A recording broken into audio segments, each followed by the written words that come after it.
supposed to happen, it's gonna happen. Mhm. And I love the build up too. Like I think these their storylines. Yeah, Because like like I don't want to force anyone to like hang out until mm-hmm, it's supposed to happen because I feel like to your point, like the longer we wait to link up, the more experiences we have to share. mm-hmm, So exactly. it's not never really a problem that like oh we haven't linked up until now or whatever it is or Mm, like in me and Zach's case just to bring up an example we were talking about how like he and I really have never like sat down and talked almost mm, ever and we haven't talked in a while like it's been years so this was our first time to sit down and actually talk mm.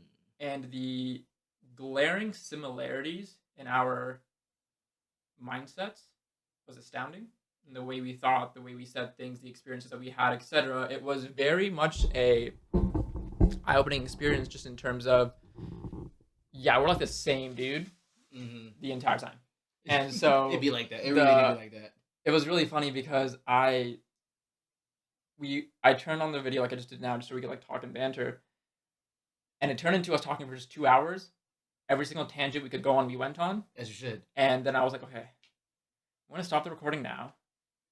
Now this next one, we're actually going to stick to the script in a sense, or I'm going to stick to the prompts that I had for you. Yeah, Now that yeah. we got this out of our system. Yeah, it's always nice though to meet somebody that's like, well, like you know somebody for so long Mm-hmm. to like, cause you don't really get to know people. You know what I mean? Yeah. You only get to see what you see from people. Mm-hmm. And I've started to notice to realize the more complex things our people all do and stuff. Yeah. It's like you really get to see like there's a lot going on up here Mm-hmm. for each person, and it's always nice to see someone who is like. I'm not saying on your journey, but Yeah. like on a journey nonetheless, though. It's And so you get it to see is the it is experiences are 100%. always crazy because it's like 100%. everything you have, you get to like similar points, but it's like the way you like learn those points, Yeah. completely utterly different. Yeah. Because I was teammates with Zach. Me and Zach were teammates. Exactly. Actually, me and Zach used to be ops at one point. We were ops at Really? one point. It was hilarious. I love Really? that actually. And It was the dumbest reason. and like we're both like we're I love him, we're though. we're all at this age in this stage in our life where you think back to that and you're like, that was fun. That Yeah, was a fun yeah, time. that was I was 19, 20. Exactly. I was a child, bro. We were Exactly. he was the same age. Yeah, we were Exactly. children. I was like, I love that we actually Mhm. were. That's so funny to me. Like, Yeah. So like I actually cared. That's hilarious. exactly. Like now me we're caring. just what's popping? Just like dap everybody up Yeah. and everything. To your point, I think the best part is being, and let me know if you agree with this, at this stage in my life, because everybody's doing different things now. Mhm. Andy, Canvas, Trent, Facts. MJG, Zach, you, like everybody's me, we're all doing different things, even though we started like, with dance and dance together, but we're now like Mhm. doing our own projects and ventures. It's become easier with at this age, and maybe it's just a thing, maybe just us as men versus women, but it's become so easier just to talk like more like deeply with each other in terms of these are my goals, this is how I think, this is what I learned because of my experiences, these are my thought processes, and it's never like, oh, we don't know each other well enough to talk like that. Mhm. For me, it's like I can talk to you about that if I met one of your homeboys that I don't know, but he was of a similar like mindset. I could pick up and talk to him about that too, in a sense. And the same thing Mhm. with you and like my friends. Like I feel like it's easier to talk about our like more underneath the surface level Mhm. thoughts, experiences, things, just not with anybody, but with like if I meet someone who I know, like okay, I can talk with them about this. I'm Mhm. 100% down. Like I feel like I'm growing up to be more of an open book Mhm. than like a lot of people are like, oh, they're open books as like when they're younger, and they Mhm. become more private as they get older. Mhm. For me, it's been like I have all these experiences. Why not talk about them? Exactly. Like No, why exactly. not want to talk about them? Like Mhm. I don't mind talking about my insecurities. I don't mind talking about like my mental struggles. I don't mind talking about what I like have issues with and what I don't, or where I've been naive in the past, or where my naivete still lies and things like that. Whereas some Mhm. people might be like, that's a really touchy topic, or like the Mm. touchiness of a topic. I'm like, is that topic really too touchy, or Mm. are you just not experienced enough to talk about it in the open? Like, Mm. do you want like the safety net of people around you who are comfortable with you to talk about this, or are you okay with being uncomfortable talking about it with like somebody you don't know yet, and just Mhm. seeing what they think, seeing what you think, and things like that. I just found that to be a little bit of more easy. I just found it to be easier now than it was when I was like in high school and in Mhm. college, because obviously you don't know anything back then. Those are the experiences you're building to be able to think like this. But with these guys and in our community and stuff, like as soon as I meet MJG or Zach or whatever, yeah, we can talk about dance.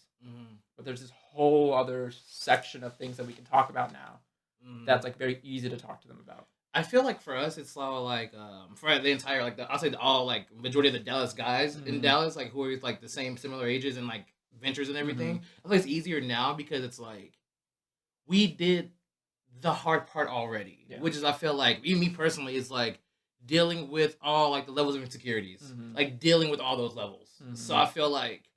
And it's been like it's been a long time. It's been like 8-9 years. We all known each other, and we all like low key like I don't say we all never talked or anything, but we've always been more dance forward than anything else. Yeah. So, but it's like at the same time, it's like we've all seen each other at our lowest points when it comes to dance, which is also probably parallel to our lowest points in life, but then our highest points as well too. You know what I mean? So it's like we've seen like the victories, we've seen the weaknesses, we've seen the failure, we've seen the wins. So it's like it's easier to combine now because it's like we already been through it. Like I've seen you for years develop and like I see what you do. So it's like when we talk, it's like I already kind of know you. Yeah. I don't know you, but I know you. Yeah. We're all studiers too. Yeah. All of us study each other. So it's like you don't even have to like try to study. Like we just watch and study.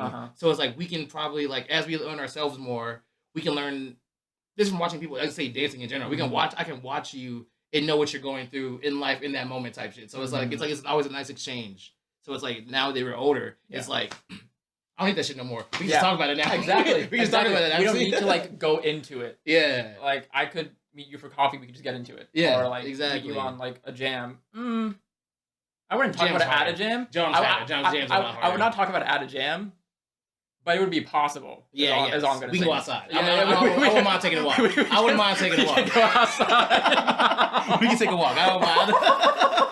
It's like the let's take this outside comment. Yeah. But in a more positive way. It's not let's take this outside and beat each other up. Yeah. Let's go outside and talk. But no, I love it. We have the I feel like that's why I love the dance stoner group too now. Yeah. Because every time we're at a jam or anything too, it's like that's the time we get to talk and converse. We have like multiple things in rotation and we just actually get to converse and like talk about like everything that we've been like just can't talk to anybody else about. They don't get it. They don't get it. You know what I mean? They don't understand what we have to go through. They don't understand like all the shit that we have to go through, like every like side of it. Yeah. Of being males in dance and then having to the stigma of like a male in dance and then having the other stigma of like just like being us in our community. You know what I mean? It's like a lot of like different like factors that people don't understand truly. Like people don't really get like the concepts that we have. Like people don't really understand what we have to go through. But it's I want you to elaborate on that. Before I do that, what's good, everybody? Welcome to the End Goal Podcast. Today I have my boy Cameron Grayson with me. He's been just in the scene longer than I have, but I met him when I was about a year and a half into the scene, maybe. I don't think longer. Really? I don't think longer. Because I started when I was in freshman. I started in the scene when I was not even freshman in college, like almost the end of my freshman year, when I was actually doing more things with DFC and hanging out with the guys, hanging out with Canvas and people like that, with Hamza and them. But before then, I was not even in the area. What year was that? 2016. We had it at the same time. Really? At the same time. Because I met you for the first time when we were sessioning with Alan. Not Win, but the other Alan. Brownis? Yes. Oh, I live with them. That's why I live with them. That's why. That's why. We always live together. So yeah, that's the reason. No, yeah, we started. Me and Briones, we only knew each other from high school. Gotcha. So it's like that was 2014 when we graduated. I went to New York for school for a couple years, and then came back 2016. And so that's when me and Alan were like, let's go to the dance scene in like Dallas. Yeah. And no, into 2015 because we joined Minority Brothers like the December 2015. Yeah. And started 2016, like actually starting to like actually like be a part of the community more. Like I think I joined Modern that summer 2016. And then I joined Neighborhood that following fall of 2016. So around like that, so like that 2016 was my first introduction to, and that was an accident. I had a date. I had a date to Six Flags. Okay. And Briones told me that he was going to neighborhood auditions. And he says it was free to audition. But you get the audition. I had a date, so I already had like clothes to like move in. And then so I was like, well, you went to audition and you're gonna be our ride, so I'm gonna go with you. And then and I just made it on accident. I'm like, oh well. Well, that's a great accident. Now we're here. Now you're here. Yeah, now we're here. That was crazy. All right. Okay. Well, this is Cameron Grayson, everybody. I'm gonna ask him. So we met in dance, but we also have Similar to how I've talked to you guys with MJG, right? Cameron's gonna introduce himself. He's gonna talk the shit, whatever he does, and then I have some questions for him. Even though we've been talking for like already 30 minutes, on and off the camera, this is the official starting point of today's episode. Cameron, Cam, who the fuck are you? My name is Cameron. I dance. I like to make stuff with my friends. Cool visual stuff. You know. What else is there? That's pretty much honestly it. Like it's like the less I say, the better. Honestly, like you can see it. Like That's fair. No, that's you fair. can see the shit. Like this shit's fire. Like you That's can. fair. Like, I agree. I make cool shit with my friends. It's all, Yeah, I agree. That's really the mental that I've been having. I think as of recently is like I just want to make cool stuff with my. I don't care about how like anything comes out anymore. I feel like I care about that so long. Like are people gonna like it? Are people gonna love it? And I'm just like. It don't really matter, honestly. As long as I get what I put across and I put my all into it, no matter how it does, I'm gonna be proud of the shit. And I think I ever realized that until recently. Okay. I've always done fire shit, I feel like, but it's like now it's just like, oh no, this is my shit. Like this is genuinely my shit. Like it's not even like anybody else thing. Yeah. Like it's not even an ego thing, honestly. In my personal opinion, it's not an ego thing. Like when I say talk your shit or anything like that, it's not really an ego thing. It's like just your truth. Speak your truth. 100%. Like you do this shit. Like no one can tell you how long. It's been like 8-9 years of us all know each other. Like we do this shit. Like there's not even bragging. That's fair. That's fair at this point when you do something for so long. Yeah. And I mean, even in the beginning, I don't think it's bragging. I feel like you have to, as men, I feel like we have to have that initial ego to even try to do stuff. That I agree with. You have to have that. Like that I agree with. Everyone I feel bad hates like the younger kids or whatever for like just the ego and the straight ego. I'm like, I love that shit. Honestly, I'm like, you need that because like when that goes away, they have to find out the reason why they love dance in the first place. You know what I mean? So like the facts that like they have the ego to get better, to get as good as they will get that fast. It's like. Cool, because guys learn empathy. I think for like later on in life, so like you need that initial ego to get through it, and then now you feel about stuff. Yeah. But now you're good, so it's like So I was talking about this with my now wife and her best friend. Congratulations, by the way. Thank you so much. I appreciate it. It's been a long time coming. We got the ring, boys. Yes. kind of. This is just a placeholder while we're getting she's in India getting the actual ring, and our wedding's in May, but we recently got court married and stuff. Oh, beautiful. Congratulations. Thank you. I appreciate that. We were talking with her best friend because her best friend actually just got married last year to a guy she met in Chicago. They live in Chicago, but they were in the area. So we were chatting with them, and we were having a good like hour long like chat. Hour and a half long chat. It was great. And then we got on the topic, just like talking, like just bantering back and forth about a male ego, and how they were like, yeah, like referring to me and the other guys, they were like, yeah, y'all just think y'all can do anything all the time. And I looked at him and I was like, because we can. And we were trying to explain to them that almost every man at a certain point in life has to foster and feed his ego in order to be confident at something. You have to foster ego to an overconfidence level to even feel like you're confident to do what you're saying or whatever it is. Because, and we asked them like, would you have like thought of us differently if we didn't have an overconfident ego that outwardly shows just confidence, but we have to go over we have to like overflow the cup in a sense in order for us to like be confident and be presenting. Like would you have liked it if we were like squeamish and like introverted and very shy and all that stuff? Maybe not. There's a certain level of confidence and there's a certain level of like action that a lot of times not just women but other men like to see in other men. Like that's just how it is. And so when it comes to doing something that you want to do, there has to be a level of I am and or I can be the best at this and or I already am.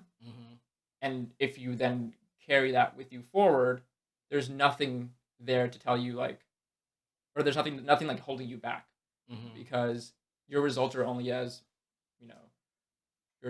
high as what you've held back.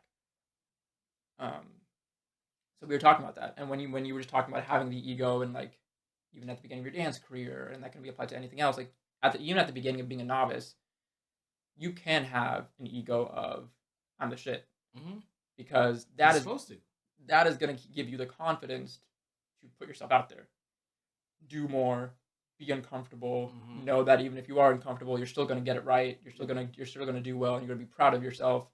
And maybe initially that's like ego pride of like I knew I could do it, I did it, and Mm-hmm. then later on it becomes I'm just very proud of my journey that I've had, and I'm very proud of myself for doing those things. Mm-hmm. Exactly. No, exactly. Exactly. So my question is, because I just like asking questions and then Oh, listen, please do. and then listening to people talk, even though I talk a lot. So my question You're a is, smart man. I love listening to you talk. appreciate I it. learn. Uh, when it comes to a male ego, because I want to start there, I want to get your thoughts on where you think it is right now, Mm-hmm. whether it's in society or where do you see it in like people around you, whatever it is, where you think it should be or it could be, and then how do you use yours? And I'm not gonna add any more to that, so I don't like sway your thoughts. You're good. Um, ego. I would say in society, like right now, I would say it is the me just personally. I think it's the greatest and worst thing of all time. It's like the because some people I feel like have a false confidence, Mm-hmm. and it's like a persona that they have that Mm-hmm. they just like get by on, and it's weird because it's like it works for them because people don't see it. Mm-hmm. You know what I mean? People just see them as like they feel like they're hot shit. Because like the energy that they're emitting off of themselves, it's like Mm-hmm. feels like it's hot shit. But at the same time, it's like it's not really.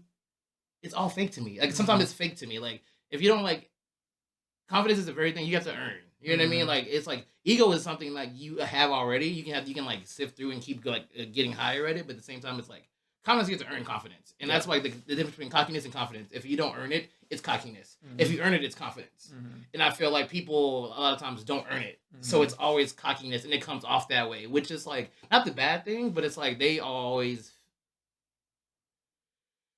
get ahead faster. The cockiness gets ahead faster, I feel like, but they always fall off way harder. Mm-hmm. People who are, I say, more confident in a way, they it's like a slow burn because they're trying to get the skills to become confident. Mm-hmm. And so it's like it's a fine line, but it's like there is a line. Yeah. There is for sure a line between confidence and cockiness. Like Mm-hmm. shout out to Rihanna. Like Yeah. there's a fine line. And I would say for myself, it's like I don't I would have moments of like high ego. Like it's not like I don't think it's an ongoing thing, a continuous thing. It's just like something I could tap into if I wanted to tap into. I never knew all the way how to tap into that always Mm-hmm. because I also love not being that. You know what I mean? I got this from Dave Chappelle recently. Yeah. He says, it was actually the best thing I've ever heard in my life. I needed that to hear that for real. He was like, he said, called himself the dreamer. He said he's a powerful dreamer. He can make anything he wants from his life happens. And he's like, you have to be wise enough to you need to be aware enough to know when you're in your dream, but Mm-hmm. wise enough to know when you're in someone else's dream. You know what I mean? It's like you can be in someone. Not everything's about you always. You know what I mean? Like say for instance, like he used the example of somebody in the club. He was like somebody in the club, like just going like buying bottles, have a table, have a section, Yep. everything going crazy, and he sees Dave Chappelle over there just staring at him, and he was like, "That's." But in that moment, Chappelle was in his dream. Mm-hmm. He's the one doing everything, going crazy. Yeah. Chappelle's just on the side watching. Mm-hmm. He's like, "Why is Chappelle watching me?" It's Mm-hmm. weird, but you know what I mean. But it's Yeah. like understanding that aspect, and I've been trying to understand that aspect, and like I would say for a few years, I did my best to not let ego drive me. I did my very best to like anything I felt in the moment, I would show that. Mm-hmm. Even in dancing, like if I wasn't feeling good or confident, I don't want to mind showing it because I'm like, it's how I feel. So I'm like, I'm not gonna mind hiding it. And it got me. I feel like regressed. I regressed Really? so much more. So like the past like 3 to 4 months, I've been like, honestly, fuck that. I'm back on just believing in myself. Not even Yeah. like a cockiness thing. It's a believing in myself and like knowing that I've done this for so long and knowing my peers also believe in me at this point. Yeah. You know what I mean? We all went through the phase of like everyone hating us. Uh-huh. We all went through that phase of like people not liking our stuff. So it's like we're past that. Yeah. You know what I mean? So it's like, and if they do hate it now, so what? I'm like, I've been this too long now. Yeah. Like, that's an opinion. No, I agree. It's not That's fact. an opinion. Nothing's a fact. Yeah, Nothing's a fact. Facts. Like that's an opinion. So I'm like, you can't really sway my. I feel like at this point in my life, my goal is to let no one else sway me in any way possible. Say for instance, so like you can give me a compliment or an insult. I don't want that to ever go to my head. Either one, my head or my heart. I'm like I want to be able to listen to it, appreciate it, and then like take it. But then like not like let it So fuel me or you're not motivate gonna let me, an insult tear you down, but you're not gonna let a compliment build me up. build Yeah, you up too much. yeah. Because if I do, then that's gonna go. Mm-hmm. It's gonna be too much. That's gonna go back to Mm-hmm. cockiness and then versus Yeah. confidence. I'm like, you give me a compliment, I'm like, oh yeah, Yeah. yeah, you know what I mean? You know what I mean? Like, you know what I mean? Though? Yeah, no, I get it. I don't want that to like. Every now and then it's fine, but like in Mm. most times, then no. But I'm also learning when and where to use it. Yeah. So like for instance, I battled I think a couple weeks ago, and I literally wanted like my id to come out. Like I really wanted that primal instinct, like pure like who's the best in this room right now. Like I Mm. said the dream idea earlier. I wanted my goal when I went to that battle. I wanted everyone to know in that room. I don't know any people. Actually, it was actually amazing. I don't know most people in the room besides for like Barney and Skinny. Yeah. Everybody else I didn't know. I want everybody in that room to know I'm going to have the biggest dream tonight. Win or lose, my dream is the biggest out of everybody's here. And you're going to feel that energy. I want you to feel that energy no matter what happens. I want you to understand, like, without knowing who I am, without knowing anything about me, you're going to feel that energy. I think they're pretty good at that. So it's like, it's nice. You know what I mean? It's like nice to, like, back harnessing that energy again. You know what I mean? I let anything hold me back. So it's been very nice. Like, is the empathy path was really nice too, but it's like, it holds me back more than anything else. I feel like it gets me closer to people. I feel like I don't have like the crazy artist personality, you know what I mean? Where it's like the larger than life personality, but I also feel like my skill is larger than life. So it's like I don't have to have the personality of someone who's trying to be larger than life. You know what I mean? I feel like they help me with that like a lot. Like I don't have to like act like I'm better than anybody else. I'm like, no shit. I literally say shit's different. It's just different. Like the way I think is not how you think, but it's okay because like I can't do anything you do. So it's just different. Like it's like it doesn't like affect anything. Like I think I'm crazy. I think I'm amazing. Yeah. But at the same time, no one does what I do. So it's just different. True. So it's like, how am I? What? And it was just cool. I would say battling that with that mindset was really cool because I'm very conceptual, concept heavy, and like. And it was my first time like trying to be concept heavy in a battle, and literally I was just believing in my concepts. I was doing stuff, and I'm like, I looked at the guy, I was like, all this, I had like a few like it was like one of those like you're in a pocket in the concept. It's like every A count, you know what I mean? Just like you just keep doing the same concept, but it's just like every A count just like hits different. I hit the fourth one. I was like, this is my shit. This is my. But then I shouldn't have done that though. I looked at him and then I lost focus. And the dude said 5, and I was like, oh, we got more time left. And I literally started thinking that in my head. I'm like, we got more time. I'm like, oh shit. And then I think I lost that round because he literally told me the last 5 seconds. He had no idea what I was doing. I'm like, I was great. I didn't know what I was doing either. Damn. Yeah. No, We're on that the makes same sense. page. That makes sense. It broke your concentration to do that last little bit of it. So I was smiling what you were saying that because something you said was really, really interesting to me. And it was quite a few things actually. You used to be somebody who tried to empathize with a lot of people, but you felt like that regressed your path. Yes. Now my question here is, do you believe that, maybe not for yourself, but that is an issue with people where they try to keep themselves at the same level of their peers due to a level of camaraderie they feel and wanting to grow with them versus leaving them in the dust? And I'm gonna put it bluntly like that. No, you're good. I think it's more like now. Just I would say going through it. Leave my motto in my bio. We grow together. That's one of my bio. Like shout out to Andy. But it's one of those things where it's like it shouldn't feel that way, but it does feel that way. I have noticed that. Anytime I do start feeling like it's not even like me feeling like I'll say too into myself. It's me experiencing something brand new for the first time. Like something would happen, and I'll be like excited to tell like the dance homies. You know what I mean? But then it's like some people wouldn't accept it that way. You know what I mean? They would see it as me bragging about it, and I'm like, I don't think I'm bragging per se. It's the first time it's happening, so it's like a different feeling and experience for me. So it's like I think telling your peers and basically your brothers and about this really new thing happened to me. It's neither good or bad, but it's new. Yeah. I think it's cool, or I think it's cool. And then just leaving it out there. I think some people think like it's an invitation to also sometimes give their thoughts, but also it's like, is he telling me this because he thinks it's cool, it's good, something good happened? Okay, so he's telling me something good happened to him. Oh, is he bragging? Versus like, oh, dude, no, that is a cool thing. That's so new. How did that go? What happened? Like, exactly. Like, there's a level of curiosity that's not there with people when it's like, yes, I wasn't telling this to you for you to say, good job, dude. Yeah. I was telling you this because I thought we could have like this was new to me, was interesting. Mm. I wanted to share this experience with you, or like what happened with this experience with you. And to your point, there are like as much as you can say a lot of things to a lot of people, there's very few people who will like give you the response that you kind of want back in terms of how did that go? Like Mm. actually, like tell me like what did you think about it versus Mm. like damn sucks, damn that's crazy, and like just like those like fillers that are like okay cool, good job, and then just keep going. Because when you told me about the book you were reading, I was like, well, that's interesting. Let's talk more about it. Yeah, And yeah, and yeah. that's what I also want from my brothers, Mm-hmm. as opposed to, hey man, this bad thing happened or this thing happened. I'm not doing so well about it. Hey, this thing happened. Seems pretty interesting, and Mm-hmm. someone asking you like more questions on it. And I get like not all of us have the bandwidth to be curious about each other all the time, Mm-hmm. so I always give that like little disclaimer to myself of like, hey, share with this person what you want, and it's okay if they don't give you the response that you want back. Mm-hmm. You shared it with them because you wanted to. It is not their responsibility to give you the same emotions back. Mm-hmm. You also I feel like it's good too. You can see like where you are. Mm-hmm. If you like something like that happens, and then you can see how they respond and everything to Mm-hmm. you, and I'm realizing like, oh, this isn't for you. Like I shouldn't Mm-hmm. just ever tell you this. Actually, that with my friends, more of my friends recently, Yeah. I'm doing that with now. Like I'm Mm-hmm. actually telling them verbatim, I'm not talking to you about dance anymore Yeah.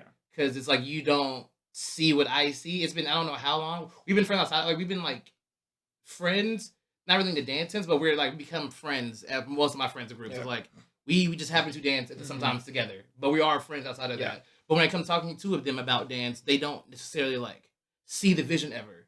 And Mm-hmm. it's like one of those things where you don't really think about it. It's like you're telling your friends like your ideas you're having and stuff, and they're like not even trying to give it a chance. That's Mm-hmm. crazy to me. I'm like, how many times Yeah. have I like done something beforehand that's been crazy good that like was also you didn't agree with and you're Mm-hmm. still disagreeing with me. I don't know how long it's been. And Mm-hmm. I'm like, that's crazy to me that you still like Yeah. aren't even like actually what video I just posted, I told two of my people who I was like I won't say I wasn't necessarily always close with per se, but like we became closer over the years. Yeah.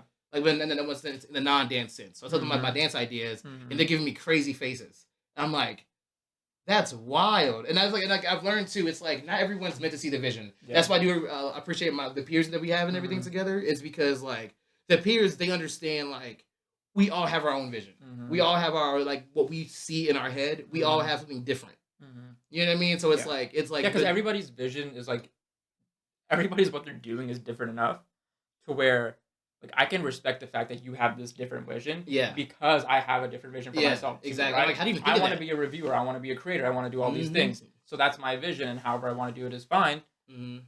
Your vision is different. But if I were to come to you and say, yo, I have this idea for this video, it might take a little bit, but I'm thinking it's gonna go like this. Mm-hmm. I'm more comfortable and confident that we're gonna actually have a discourse about it Mm-hmm. versus, to be completely honest, if I were to go to like tell people at work, they wouldn't get it. They're like, "Oh, that sounds cool," Yeah. Oh, and then it million just percent. ends. Mm-hmm. Or like even me like trying to explain it to like Ayushi, it might not hit the same as someone who's also going for that same vision, which is why I've been really focusing on the word tribe, like this past end of last year and earlier this year, because when I noticed that like all of us are doing our own thing, elevating outside of the dance scene, outside of like what brought us together, I I was like, these are like some of the only people right now who will understand what I'm going through, what my thoughts are, and what my visions are, because they're also in the grassroots stages of their visions. Mm-hmm. And it kind of goes back to what I was asking you before about like, do you think sometimes you hold yourself back versus let yourself go forward? Mm-hmm. Great comeback. That was amazing. All right, segue king. Yeah. That was phenomenal. But it, I had that thought. Mm-hmm. It was like, and I was talking to Canvas about it, but also an amazing guy. Facts. I was talking to him about it that like, am I too afraid to grow quickly or to put in that excess time to grow the way my ego thinks I need to be growing? Because like I'm afraid of leaving X people behind, thinking that I'm going to leave them behind, or that um they're not going to understand me the same if I'm like at this level and they're at this level, and all those, and these like thoughts always go through my head because I'm a hyper aware person, and I'm aware of like myself to the millisecond, and so I always have these like overthinking thoughts. And then honestly, I just think about Andy. I'm not gonna lie to you. I just think about Andy and his success, and I'm like, he don't give a fuck. He never has. He never has. But I Crazy. because I'm I started my like creating journey like last year, like really started. 2021 was like experimentation. 2022 was like let me see how all these different things work. 2023 was like dude, lock in. Yeah. Or try to. And then every time I like felt low or I felt like I was overthinking these thoughts, I thought about Andy and where he started from. And like, Andy, similar to like Zach, like we haven't talked in a while. I know for a fact that I also want to get him on the podcast. You should. That'd be amazing. I know that if we sat here and talked, it'd be one of the best conversations of my life. Probably. Yeah. But he went from like, he was dancing and choreographing and building teams and doing all that management on the side. And then he got into music production. I know he started with the beats and the tunes because he would send it to us. Yeah. And the first time that he like was releasing one of his songs or music pieces, and he sends me, he's like, "Hey, can you please say this on DistroKid?" I was like, first of all, yes, fuck yes. Yeah, facts. Second of all, it always takes me aback of like, you felt comfortable enough that I would do this for you, so you went out of your way to send this to me, versus like a lot of people say like, okay, yeah, cold call, cold message people, and like send them your things. But you only feel comfortable sending it to certain people that you know would like, okay, I know Cam would pre-save this, I'm going to send it to Cam. Mm-hmm. I know Barney would pre-save this, I'm going to send it to Barney. Yeah. I know Canvas would. Mm-hmm. But I also think Arish would. So I'm going to send it to Arish too. And so I think about Andy a lot because like and he went from beats to creating like music and songs, and now his indie songs and his albums, and then he was performing on those different stages. Mm-hmm. And he somehow fucking has time to do his classes and like create week. And every fucking week.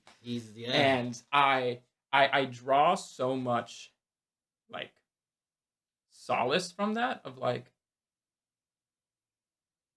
I think it's also possible for me. Mm-hmm. So when I'm overthinking these things of like, am I leaving people behind? Am I doing this too much? Or am I gonna like grow too rapidly? I'm like, bro, Andy's up there. Facts. Like you're still down here. And he's up there. He's killing it. I'm with him. I'm saying. I feel that wholeheartedly. Like, I feel that. MJG and Zach's like films and MJG's films and stuff up there. Like Trent's success with his community. Canvas's DJing success. Crazy. And so I'm like, I see all these guys, and I'm like, I'm actually leaving nobody behind. Mm-hmm. I'm trying to fucking catch up. Mm-hmm. And so it's like, no. You have a lot more to work. You have a lot more to grind. Like it does not matter what you think. Mm-hmm. Ego, lock in, get to work. I'll say that one thing comes from this. Then, do you think everyone's like successful comes from like the visibility they're getting or the work they're putting in? What do you think is coming? What do you appreciate more from everybody? I think that the work they put in shows in the results that they're getting. And it actually, from only a viewer standpoint, because I know how hard each person works, it does seem like their success is proportional to the work that they put in. Now, for them themselves, they might feel like their success is not as proportional to the massive amount of work they're putting in, and that's what every person behind the scenes always feels. Yep. And so I'm never going to say that what I'm thinking is correct. That is just how I view it because I am an outsider in like that perspective. Because I think the same thing. Like the amount of work that I put into whatever I do never goes into the result that I think I should have. But that's the name of the game that we're playing. That being said, I look at their work product more than I look at what their like result is in terms of like likes and views and visibility and all that stuff. But at the same time, I personally cannot deny the fact that like what they're doing does have merit. Like it's not like, oh dude, that's dope and it ends there. I'm like, no, that's dope and it definitely deserved the amount of recognition it got. Oh, that's dope, and I could definitely see how much work they had to put in to get that, and rightfully so. I'm a numbers guy, and I like torturing myself, so I always look at the amount of likes like a video has, or like I'll sometimes go to the page and see how many views does it get. That's fucking dope, and just to like think, man, I can't imagine how much work this real like how much work was put into this reel. Because I know how to clip reels and all those like different shots you have to take, and you have to match it together with audio and like graphics and all that stuff. And I'm like, this took a lot of work. I'm so glad that they're getting the recognition for it. Because then in the back of my head, I'm like, because I'm not. But I'm currently working really hard to take myself out of like exactly what you said. This was the second thing I want to get into. Segue King. I've always had main character energy. It's just, to your point, I've buried my ego aggressively when I got into college, because in high school I'd actually applied to UT Austin and UT Dallas because I was told I was a shoo-in for UT Austin. Like, you should just apply. You got this. Don't worry. And I didn't do the best I could on my essays. I didn't get into the business school. I got into Austin, but it would have been an undeclared major, and I would have to transfer into the business school, which would have required a shit ton amount of work, and all this stuff would have been stressed out of my mind. And that was one of those like canon experiences in my life, canon events.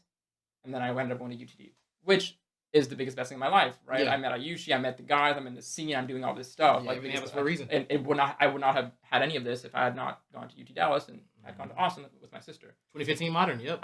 Exactly. So I'm here. I'm clicking in. And so I'm locking in. Yeah, I buried my ego after that. I was like, the reason why I wasn't successful is because I had too high of an ego that did not equate the amount of work that I was putting in.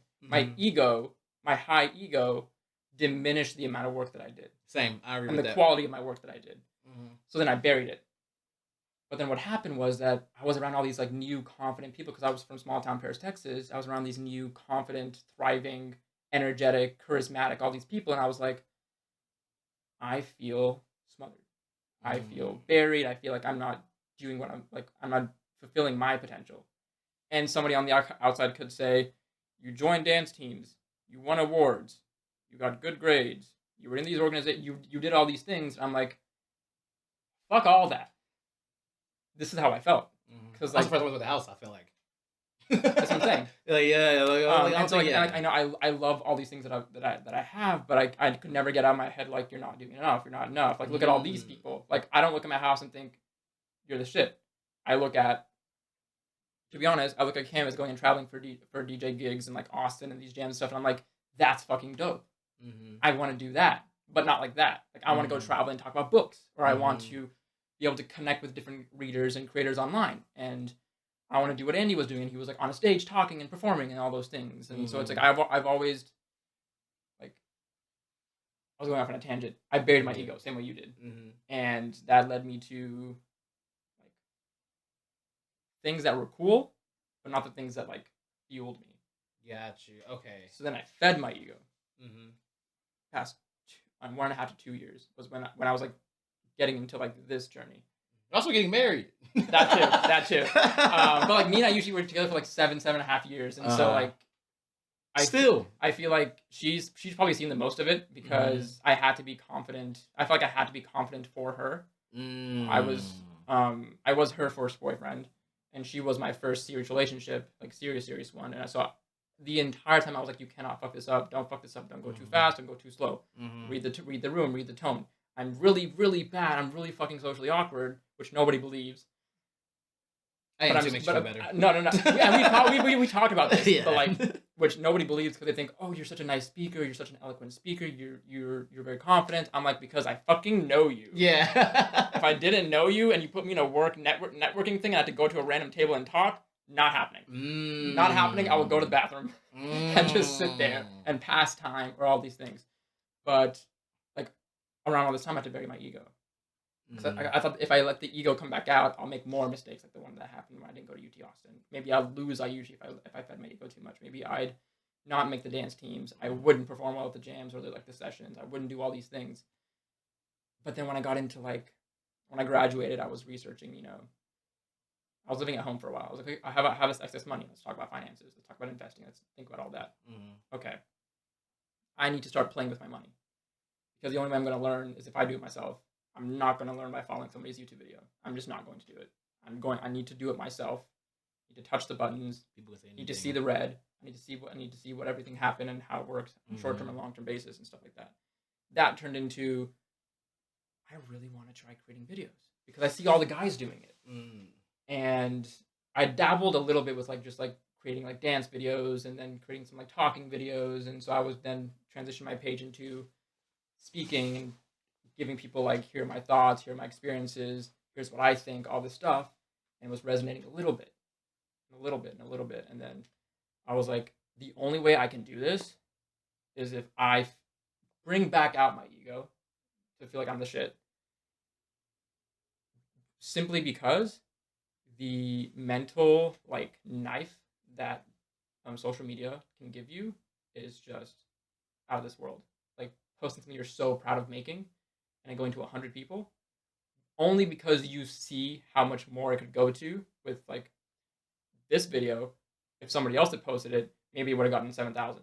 Or this video, if somebody else posted it, or if somebody else had done this idea, or somebody else did do this idea, there's got like 100K. So it's like, damn, I'm really not as good as I thought I was. I don't think that, But I genuinely don't think so. I don't know that that's a thing for real. I've seen so many people who are very, very talented, who I think are actually the best in the world. Is fucking crazy, and I see them like not get the. Honestly, everybody I know in Dallas right now does not get the love they deserve. Yeah, literally nobody. Even the ones who are, I would say, making it right now, still don't get the love they deserve. Yeah. You know what I mean? It's like the ones who are like doing it for real, Yeah. like they still not getting the appreciation they deserve because it's like Mhm. they're way better than like even what you're seeing at the moment. Mhm. I don't think that's a thing. I don't think that's like you can quantify that with like any like likes or anything. I actually stopped hearing about likes. Like I did my best to like.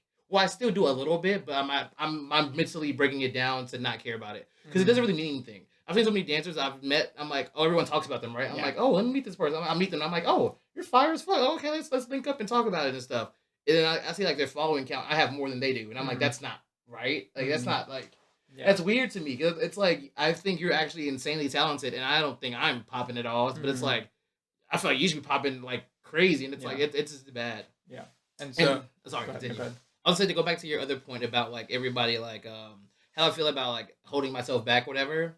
I feel like I genuinely was holding myself back, but it's because of that though.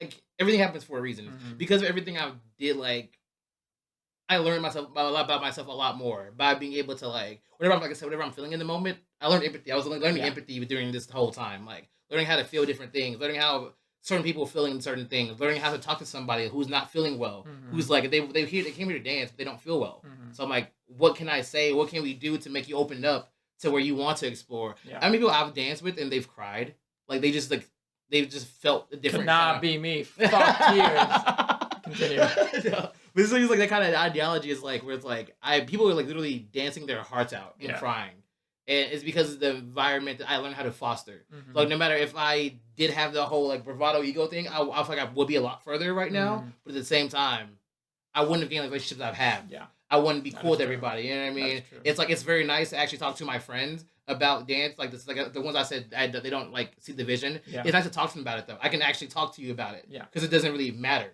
Mhm. You know what I mean? Like the Yeah. dance aspect doesn't matter about it. So when I tell you I'm not talking about dance anymore because you don't see the vision that I'm seeing that I have, like I'm like this doesn't affect anything. Mhm. Like we're just still. I'm like, want to go out tomorrow? Like, Yeah, like it doesn't exactly. affect anything. So it's like it's okay, and it's Yeah. like, and you will see like the ones who really rock with you, really will rock with you. Like I'm gonna start like my goal now is like I'm just my shit. Like I'm just gonna start like I have a little alarm on my phone saying this is my shit every single day. Yeah. Like just because it's like Interesting. I have an alarm that says "Go stretch, you lazy piece of shit," I have and those then, too. and then I have one that says "Go walk, please."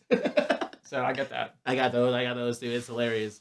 But yeah, it's like it did hold me back. I felt for so long, but I said everything happens for a reason. Like if I didn't go through any of that, I wouldn't have the for sure confidence now. You know what I Mhm. mean? Like it's not fake to me. Mhm. Like how I feel is not fake. Mhm. Like that's why when I went to Austin to battle for Yeah. the first time, one of my first 1v1s actually. Mm. Like I only had 3 1v1s my whole life. I Yeah. just realized that. That was the one like I felt the best in. Yeah. And it's because I felt the best. Like I genuinely no one could tell me anything that day. I was like Mhm. being myself. I was like talking to everybody. Like somebody somebody's going through prelims. It was so adorable because I think it was one of her first battles too. Yeah. But she was going crazy and I honestly I couldn't tell if she was having a level up because the pressure was on her right now. Mhm. That never met her before. Or she just like I didn't know. I didn't know what's going on. Like I was fucking with it, but I didn't know why I was fucking with it. Yeah. So I literally I don't even know her name at this point. I literally like we're all dancing and so I see her on the side, like we're ciphering up. I see her on the side going in. I literally go, hey, I'm so sorry. Can you go next though? I need to watch you dance. Interesting. I literally just did that. I just Interesting. went back And then she started dancing, and it was funny because like one of those things where it's like she isn't newer, so people don't really fuck with her like that. But I've always been like, I was already cheering for everything out there was fire, and I have a great eye. I feel like whatever I see is fire, it probably is. Like you know what I mean. So I was watching, like I literally sat down, like I sat down, started watching her. Like people started walking away, I'm like, I'm watching you. Like I'm going to like we're gonna see like what's going on. Went started going crazier and crazier, and everyone started like cheering on, like started going crazy for her too. She started, I'm like, I got my answer, cool. Yeah. And then afterwards, I had to be a person again. I'm like, I am so sorry for that. I don't know who you are. Yeah. My name's Cameron. Yeah, I'm so sorry for putting you on the spot. I did not mean to mentor you. Yeah. But in this case, what's poppin'? Yeah, Hello. I was like, same time. You also showed me what's up. I'm like, Yeah. if I was in this in the rude, which it wasn't. But if I did this in a disrespectful way, you would have pulled up, and that would have been like, that's fire to me. Like that's what you're here for, though. That's my thing too. It's like we're all here for a certain reason, and then it's like sometimes if you don't pull the trigger, no one's gonna pull the trigger. You know what I mean? I get that. That's my hardest thing with dance nowadays is because I haven't sessioned or been in a circle or been in a cipher for so long that like the first time I'd sessioned in a while was when I came back and we were at the OTD session after the class in December. And I just told myself, I was like, you know what, you're gonna go. Fuck it. You haven't answered anybody, you're just gonna go. And I was talking to Camps about this afterwards because I complain to him a lot now. But it turned out that, you know, I just gotten off this like really bad 3-week illness. My body was aggressively tight. I could barely even touch my toes. I was so stiff. Hadn't moved in so long. Hadn't moved the way I need to move in a cipher in so long. I've just been like doing these small movements to myself and make myself feel good with my technique and my stuff. But I basically felt like I regressed. And so when we went to that session, I did 1 round. And my body could not keep up with my brain. I hate that shit. I did not go a single round of the rest of the night. I just kept watching everybody because I was like, this is not what I'm here to do, I guess. Like, I guess I'm not here to go in the circle or just, like, you know, go crazy or whatever it is. I'm just here to... I don't even know what I was there to do at that point. Actually, I have something for you for that, too. Because I had that problem for years. I could literally, like, mid-round sometimes, like, I'm getting out of it now, but, like, I could literally talk to myself in my head while I'm dancing for an entire round. 100%. I can literally have a whole conversation with myself. I'm telling myself, like, what am I doing? You did not hit that. You did not hit that. Yeah, like... Where's your foot? I'm literally not low enough. Oh, this probably looks gross to somebody who's watching this right now. Yeah. Okay, turn your head next. Why didn't you turn fast enough? Yeah, it's just like, exactly. It's just like, it does not follow. It does not, for a fast thinker, when your body does not follow. It's the worst. It's very aggressive. As you can see real quickly, sidebar, let the audience come in a little bit. As you can see, we both talk very, very fast, which I've learned with Cameron Grayson is the only person who I can fully be my own. I can fully commit to the way I like to talk because he is the only person that I've met in my life who speaks at this speed as I do, but whose thoughts also travel at the same speed. So if you can't understand what we're saying, go to 0.75 to 0.5 fuck speed. You listen harder. Listen faster. No, yeah. Turn the volume up. Keep up, bro. Like, we want us to slow down. We're talking about ego right now. That's slow what I'm down saying. For you? No, fuck no. Nah, you gotta speed up. Come on, baby. Catch up. You catch up. We all catch up. We be here together. I'm saying, like, if you can just think faster. Yeah, we'll be good. Now you never have to put you don't have to put this video on 2 times speed because I talk too slow. Exactly. Now I'm talking fast enough with somebody else. You can just listen. Exactly. I always play everybody faster. That's what I'm saying. But then I want to get back to what you're saying. Sorry. Very good. What were you saying about thinking about what you're doing year round? Yeah, that's what it goes for. Like, that's why I've been trying to study more now of people when I'm watching them dance. That's what the battle was also very helpful for me too. Yeah, because I was watching them all dance, and I'm a thinker, so I like to like plan stuff out or like whatever. I was watching them all go, and I'm like, they really just be moving. I'm like, they're literally dancing with their souls on the line. That's what I think I didn't do for so long. I kept holding myself back because I felt like I wasn't good enough or anything. Yes. So I'm literally putting shackles onto myself, like putting myself in certain boxes. Like, I'm like, okay, I gotta pop. I'm gonna be a popper training. So I'm like putting myself in boxes and everything. When I'm watching them go, they're not in any box. Like, they're like, their shackles are off. Like, whatever they have in that moment is what they have in that moment. They don't give a fuck what they do. They're gonna pull up and like, just like, they're gonna keep going until something happens. They're gonna like, they don't matter about anything else. So that was my thing I was trying to get myself into, which was like, oh, sorry, that's the perfect way to say it.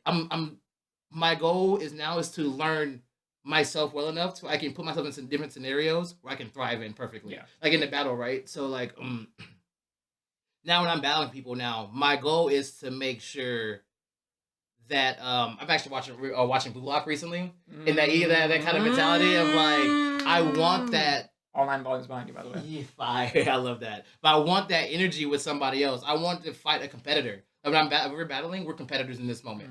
I'm learning to realize that now. So if I'm in a battle sense, I don't care about the crowd. I don't care about like people see me a certain way. I don't care at all. My goal, honestly, is to be the most entertaining person there, and to always. My goal now is to always have that, and to wherever I'm battling, me and you, we're locked in. Like I don't care how we have to do it. Like I literally told they called my name for somebody against somebody, and I knew I just battled them actually last October. So it was like I don't know him that well, so I just met him. I'm like, but he was fire. Like he actually pushed me, and I pushed him. So it was like one of those moments where like he called our names, and it's like we know what to do. We had to lock in. Like it's like we're like one of the first battles of the night too. Yeah. Set the tone. Like that's my goal. Is set the tone. Like I'm talking shit to him as we're battling. Yeah. Like we start going. He literally like I'm just walking around like this. Like you know how I go. You know how I go. But I mean it though. It's crazy because I mean it. I'm not like being rude. I think he's amazing. Like I still want to watch him because I'm like he's fire. I'm not watching him. Yeah. It was so annoying. I looked at the corner of my eye like this. He was on his ground like he like a boom boom on his knees like boom boom boom. And I'm like that's fire. That's fire. I'm not watching why did I look at that? Why did I look at that? Turn the fuck back around. You're not looking at this. I get that though. Sometimes you have to like, I don't know. Sometimes it's like you don't want to get swayed by what they're doing. Like if like I need to lock in. I know what I want to do for my round. I know what I need to do. I'm not going to be biased by what I just saw him do to try and do more, try and do less. Like I know what I need to do. But if I look at someone's round and I'm like, shit, that was dope. What the fuck am I gonna do to even top that? And then you go and there's so much less confident. Exactly. That's what I'm saying. Like I feel like all the like everything I've seen people do. I feel like a lot of people I've seen them do battle wise. I didn't even like it at first, but I'm realizing this. You have to do that to tap in. Like that's just them being in the moment. Like you're literally like it don't matter who else is around you. Yeah. Like you know it's you and your opponent, and that's why like I realized I never had before. I was always in my own head versus being in the moment. So now my goal is to like wherever the scenario is, like when I'm doing like I would say that was battling sense, right? Yeah. Like the ego is just like pure like we are here to fuck each other up. I don't care what I'm better than you in this moment. I don't care what I mean. You can do 8 flips in a row on beat. I don't care. Yeah. This angle is gonna fuck you up.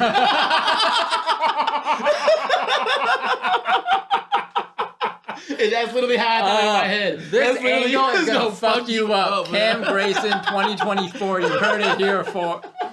If this isn't his next Instagram bio, then I don't know what is at this point, guys. Anything you do is like, I don't care. So none of that shit. None of that shit. I had literally a concept. I was like, you. They're like, yeah. That's so funny. Blue Lock was actually the. I don't mean to cut you up. I'm so sorry. You're good. Blue Lock was actually the manga that got me into releasing and trying to feed my own ego because I was like, I need it. Same. I need it to perform at a baseline level, not even be like an overachiever at this point. I needed to perform at a baseline level. I used to be an overachiever because I had an ego. Yeah. When I didn't have the ego, I stopped overachieving. So Blue Lock was actually the same story that like pulled it out of me because I was like, this shit is fire. These people are ruthless. Yes, it's a fantasy story with fantasy characters, but if I don't fucking have the monstrous ego of those fucking characters, I'm getting nowhere in life. That's just what I tell myself. And then since then, I've just been like everything I do, I try and pull it out more. And then I fall into the trap of like I go onto social media.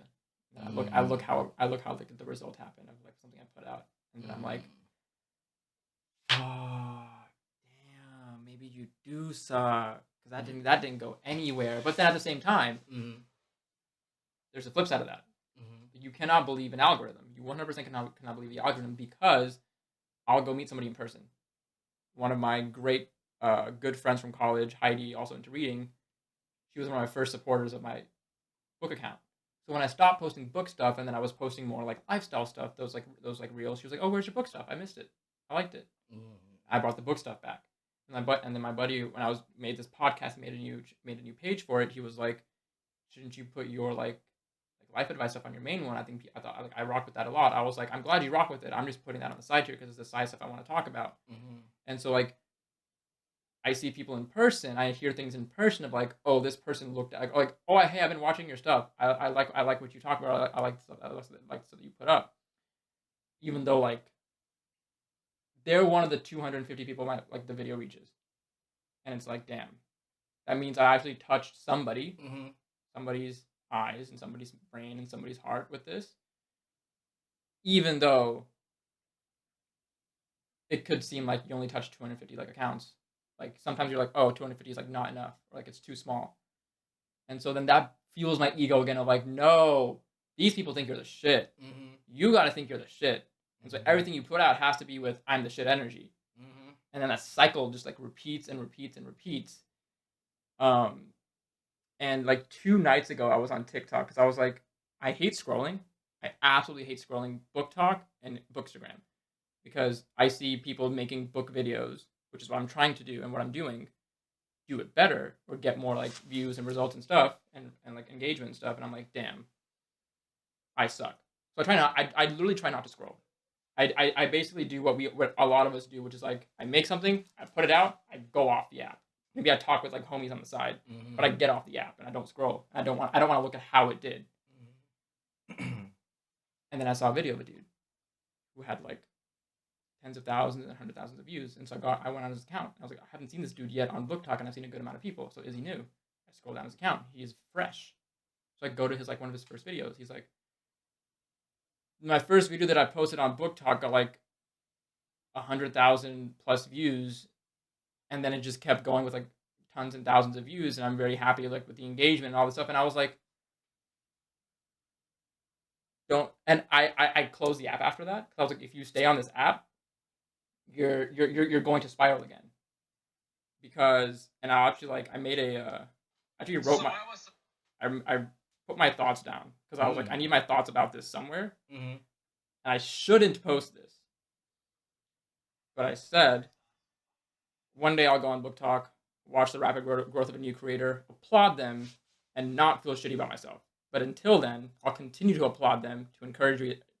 I'll continue to applaud people who encourage readers to read books, and I'll just be over here doing what I do when I do it, how I do, and appreciate what I have. And the undertone of that was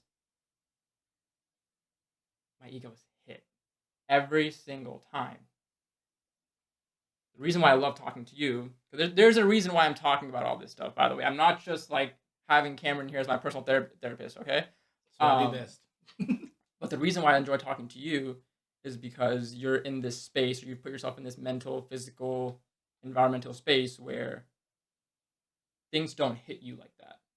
Like as far as I know from our talks, you don't have that break in your armor in terms of like you could maybe go on social media and see a dancer doing well or whatever it is. That doesn't fucking matter how well they did. Your shit is still dope. You still have friends. You still have a community. You still have this. You're still doing dope shit. You're going to keep doing dope shit. That doesn't... What they're doing doesn't matter. I have a question. How do I get better? I did not mean to pose it as like a really weirdly like... I just realized that the tone with which I said that sounded like a little challenge of like, how do I get better? Or like whatever it is. You're good. My question I know is, what you meant. My question is, what do I do? What would you do if you were me? Or like, how would you get yourself away from that? I feel like because you're comparing yourself to others, that's what's holding it back. Right. Because that's the only thing. Because, like I said earlier, the only thing I can do. This is my mindset now. The only thing I can do is my best. That's the only thing I can do. So if I don't put my best foot out, I realize everything I've done before, I feel like it always was dope. I never put my all into it. I've always had somebody to like hold my hand. You know what I mean? I always had somebody with me, like Andy Barney. Like I've always had them to like on my side. So it's like no matter what we do, it's not going to be bad. We cannot try, and it's always going to be good. But it's always going to be like good or like really good. It's never going to be like the great or perfect thing because we don't put our all into it because we don't have to for the most part. We still gain results without having to put it all into it. So it was like, and so it's one of those things where it's not, now I'm comparing to everybody else where it's like I was comparing for so long. It's like my stuff is just better. I'm like objectively speaking, I feel like I'd be beating people. Like, and I still feel that way, honestly. Objectively speaking, I won. You won on the technicalities of like crowd appeal and stuff like that. And it's like I don't really see those things too often because it's like it doesn't mean anything. They don't really mean anything to me because the crowd can be swayed very easily. Mm-hmm. I've had rounds where I feel like I've done the craziest stuff ever, and no one said anything. Mm-hmm. They have another round where I'm just like, Yeah. everyone's going A stupid. groove, yeah. But it's like one of those things where it's like it doesn't. Neither one matters to me though. Like the Mhm. acceptance of like the groove, I don't feel like I didn't really do anything. Yeah. The fact that I got that energy because the energy alone doesn't mean anything to me. Yeah. Like I said earlier, like you can't let ego affect you. You can't let anyone else affect your ego. Mhm. Because if it, I feel like I let other people affect my ego, my ego is more fragile now. Yeah. My ego is because I'm seeing somebody else who I think I'm better than in a Mhm. sense, like do better than me. My ego's gonna crumble now Mhm. because of that, and it's something that doesn't even matter. Like you said, somebody's first book review thing, he went crazy on his first book review. So it's like that's just sometimes luck is a factor Yeah. of life. Luck is an actual factor of life. Like just being in the right place, right time. That is a Mhm. very big factor. My goal, I feel like, is just to always set myself up for success. I know how I feel now about things, so I'm listening to my feelings now because when I don't listen to my feelings, that's when things go horribly wrong. Mhm. Like the last couple of videos I put out, like everything happened to line up perfectly for it Yeah. because I'm trying to put myself in a better mood. I'm not like I don't look down on anybody or look Mhm. up to anybody. So it's like every time I talk to somebody, it's very open. Like Yeah. I'm a very open person. Like I don't really Yeah. care what you say or do to me. You know what I mean? Like it doesn't really matter. Like 'cause it doesn't Mhm. really affect me. Yeah. Like you can say anything you want. Like Mhm. we can say anything we want as people. You heard it here, everybody. Cameron Gratian just confirmed that Arish Pardawala has a fragile ego. You heard it here first. I am now canceled without ever being canceled online. I'm going back and receding. I'm just gonna go play Power World for the rest of my life. I'm gonna not create anymore. I'm done with. I'm kidding. No, I need that banter in there. Oh No, my good. god! No, because when you said that, I agree. I agree that where I am, I've never been a competitive person in my life because at a certain stage of my life, I saw this competition matters zero to me. Whether I win or you win does not matter to me. I'm on that wave too. But then there was nothing else in there. There was no fun in there. There was no enjoyment in there. It was just like some people just like love competition. Their thrill is the competition. But for me, it was like thrill was not in the competition. And so, what is the thrill for you? Where's the thrill? I think the thrill for me is, I want to say at this point, there is thrill in one, learning something new that is fundamentally different than what I knew before. And by that, I mean when I am editing and I have this crazy idea of this edit that I want to do, I need to be able to do that. If I do that, this video is a banger. It does not matter how like slow the video is. It does not matter how like if all other factors are like in the video are the same. I don't care if this video once again gets only 40 views on YouTube. This long form 40-minute video that I made because I had some transition in there and I was able to make it work. I'm happy. Numbers matter zero. But then I go on to like these other accounts. And it's like I want to commune, I want to converse, I want to interact. And then there's that bar of you only have 900 followers. This person has 23,000. Like they're different than you. You know? They're here, you're still here. Versus still being able to like put myself out there and go and talk and chat and just like look at videos with the enjoyment of a consumer, not with the enjoyment of a creator. Because as a consumer, you never think, oh, this person's getting this much views. Oh, this person's getting this much views. You're like, oh, this was a fun video. This was a fun clip. This was this entertaining me. I'm happy with it. But then when I go through TikTok in the lens of a creator, so I'm trying to like get ideas and see what other people are talking about, what's the common theme and what's the current trend, what books are popular, like what's whoever's talking about. It's February. What are people doing? And then I see new person. Like, comment, share, go to their account. How the fuck? You know? And then it starts as I wonder what they did different. Go to a couple of their videos. And I'm like thinking to myself, what is different about this than what I do?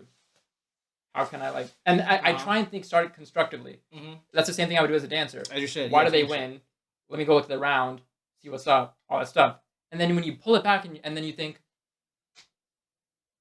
why are they getting this many views? Or why did this hit the algorithm? Is it because they were like this guy, completely genuine guy. He's a powerlifter, gamer, and a fantasy reader. And so all he does is he has this massive wall of books that he sits in front of, has a clip-on mic, has a swivel chair. He just swivels around in the chair and has his book stack here and starts talking. And I'm like, nothing to the guy. But there's nothing going on in here that's different than any other video. It's just somebody talking about books. So then it starts hitting that ego. Then it starts like chipping away at like, this person's more interesting than you. People like this person more. The algorithm liked this person more. They're different than you. They're more appealing. All these things, and then it starts chipping away. And so it's very interesting to me. And I'm aggressively interested in the you can spread your legs, my bad. Pause. But it's very interesting to me how that like entire like transition happened, right? It started from my ego being very secure, and I'm not a competitive person. That turned into, am I feeling competitive in this space? Which is why my ego is feeling more hurt, because now my thrill is in these numbers and these views and these engagements, and then potentially beating out somebody else. Or is that where my thrill is? Or is that false? And I'm just bruising my ego every single time I do these things in this comparison process of trying to be constructively comparative and trying to grow myself. But then also not being able to like handle the, you're gonna get constructive criticism from yourself. And sometimes, like you said, it's just luck. People liked them. It is what it is. You hear it all the time. You haven't found your audience yet. Haven't found your audience yet. Haven't found your audience yet. That kind of thing. So it's always interesting to me to talk with other people about ego. It is my favorite thing to talk about in today's time. Okay, I would say I have, I think, two things. One is, you ever see like, say basketball, right? Basketball, talking about basketball right now, right? You ever see someone who's watching basketball talk about basketball, then watch two basketball players talk about basketball? Yes, completely different. You don't even know what they're talking. Like, I don't even know what they're talking about. I play basketball. Basketball players don't like to talk to people who only watch basketball, because they're like, you don't see it the same. Exactly. So I'm saying it. So I've been thinking that for like dance wise, right? For myself personally, that's why I've realized I broke everything down in my own style and everything. Was like, it was that the things I care about, people don't even know. You don't even know why you like. People don't even know why they like me. Like, they genuinely don't know. I don't know why I like Cam Grayson, to be completely honest with you. Like, I don't know why he's here right now. I don't know what he's doing here. I don't like him. Like, I don't know why he's talking right now. I'm lovely. But you know what I mean? Yeah, it's like things I care about and things I like work on to be better than everybody else in, and my like ego wise, it's like, no one cares about it. No one even knows about it. So like, that's literally why I for so long I don't ask people critiques when I'm losing or battle. If I battle, right? Yeah, I don't ask for critiques, because I'm like, I think I won. Like, literally, even my last one, I thought I won. I really did think, I'm like, oh, I lost. I don't really care, because I know it's like a new style. Yeah. So I'm like, it's not gonna take off as fast. Like, you know what I mean? I just know the reaction energy I'm getting from people in the room talking to me afterwards. Like, I lost top 16. Everyone's thanking me for like dancing with them. I think I'm like somebody different. You know what I mean? Even though, like, literally, some guy told me he was like, he has like 30K followers on Instagram. He's a dancer. I met him that night, and he was like, you are fearless, and your confidence and fearlessness is what made me like, everyone attracted to you because of those two things. And you're willing to be open with everybody. Like, you're willing to like appreciate everybody. So it's like one of those things where it's like, I feel like things you're working on are things no one else can even tell. The editing thing, they don't know how easy. Like, you said earlier about like the content videos of like us like Zach and setting cameras up and everything. I didn't even think about that until you said it. Like, I don't realize how hard that is to do. To make it look seamless. You know what I mean? Like, no, people don't think about that kind of stuff, but you do think of that kind of stuff, and it's like, when things are too good, it gets lost, because the better it is, the easier it is to look at. You know what I mean? So it's like, if there's no like, if it's just too simple to look at, it's like, it just looks like it looks too smooth. You know what I mean? One of those Mm-hmm. kind of Yeah. one kind of things. You know, my other thing I was gonna say was maybe because you're expecting and wanting it to happen so much, it's not going to happen. Yeah. That's also a thing for me for the longest time. I'm like, Same. it's like the more I want something, the less it happens. I've The things noticed I that. don't want in life happen more than the things I do want in life. Is what I've noticed. Exactly. The things So I you told gotta, myself never or no yeah. have happened. All you gotta do is have that. If you have that feeling, I'm one by that feeling. Literally, whatever that feeling tells me to do, is what I will do. Mm-hmm. Like if something says something, and I'm like, yeah, let's do it. I'm like, I'm gonna do it. But Mm-hmm. if I say yes and I feel wrong for saying yes, I won't do it anymore. I will tell them like I'm not doing it Mm-hmm. anymore because it's like, Okay. and even like content wise, like I Yeah. feel like my last video was my most viewed video I think I ever had. Like it wasn't like that by that much. With the time I've spent off of social media, I cannot believe I missed this. If I missed it 1 second, Oh, you're good. like an awful friend. Oh, you're good. No, I saw that one. That was That shit was dope. Thank you. That was like my first solo project ever that I've Mhm. done. So I was like, and it was like it didn't get what I wanted per se, Mhm. but what I got was so much more. Yeah. You know what I mean? That was just my first time like I think doing that's very everything, good. like Yeah. rushing. I was like, I didn't really rush it. It was like people couldn't make it the second day. Some people didn't show up the first day, and it's like I got my videographer canceled day of. Mhm. And it was like I wanted to make this happen for myself. Yeah. The next time it happened, everything lined up perfectly. Yeah. Everything just lined up perfectly. Yeah. It didn't like the engagement, everything. It's like I got more than in certain aspects. I got more than I ever thought was going to happen. In other aspects, I didn't get anywhere near. Mm-hmm. But at the same time, it's like it didn't matter to me because it was the first one. So like now I'm doing the second one now. I asked somebody to do it, and they did actually reply, so it's okay. I got somebody else to do it, and I think that was actually low. I don't say the better choice. I don't want to compare to anybody, but it felt better. Mm-hmm. You know what I mean? Like if it feels more right now, we actually can like do something new to get. And like everyone, I'm going to ask eventually. It's like everyone's down now. Everyone's down to do shit now. You know what I mean? It's like because of the first one though. Mm-hmm. So they didn't get what I wanted to happen the first time, but now I have better ideas because it worked for me. It didn't go what I wanted, but now I'm comfortable doing it because I'm like I did this. I can do this. Like I know I can do this now. Like the thing I care about the least was the video. I would say for that video, it was the angle of the video. Yeah, I care about the least. That's the least thing. That's the thing. I just didn't give a shit. I'm like I just wanted to make it easy for myself to do transitions without having to like actually go without actually having everybody move. I'm like I make it harder for myself to make it easy for y'all. That's fair. You know what I mean? But that was the thing people talk about the most in the whole video. The thing I normally care about the most, I care about the least this time. That's what people talked about the most. You know what I mean? So it's like you don't know people. The audience don't know what the audience wants. You can't. The audience never knows what they want. You know, that's just a fact. Like they can say what they want. Like I want this. I want this. They don't know until you give it to them and they like it. Yeah. They don't actually know what they want. You know what I mean? That's also my mentality. It's like just have to just keep doing shit. If I can put my all into it or like enough where I'm satisfied, that's all I can be happy with. And it's like the product, wherever it comes out, fuck it. Like I'm gonna post it out there. After that, on to the next one. That's true. I'm like fuck the engage because like you said, people. It's the in person comments that matter to me the most. That has ended up being mattering most of all is when I meet someone in person. Like I watch your stuff. I really like what you do. Exactly. Oh, like I'm every single time. Actually, every single time, I'm always taken aback because I'm like, oh shit, you watch this stuff. Like sometimes people don't respond, and that's fine. Yeah, they don't even like the video, but they watched it, and the fact that they watched it, and it's like, oh, thank you so much for telling me. That is like the best that someone can ever do is just like telling me like, I watch your stuff. I like your stuff, whatever it is. To your point, it is the in-person interactions. I had there was so how did I talk about this? One of my best friends lives back in my hometown. She now owns and runs her own wine bar. Oh, we're super proud of her. And we went and visited it. Me and the rest of us who live out of town. We went back to Paris and we were visiting. We went into the bar and the whole shop, and it was great. It was cozy. I was like, I would come here, sip on a mocktail, and read.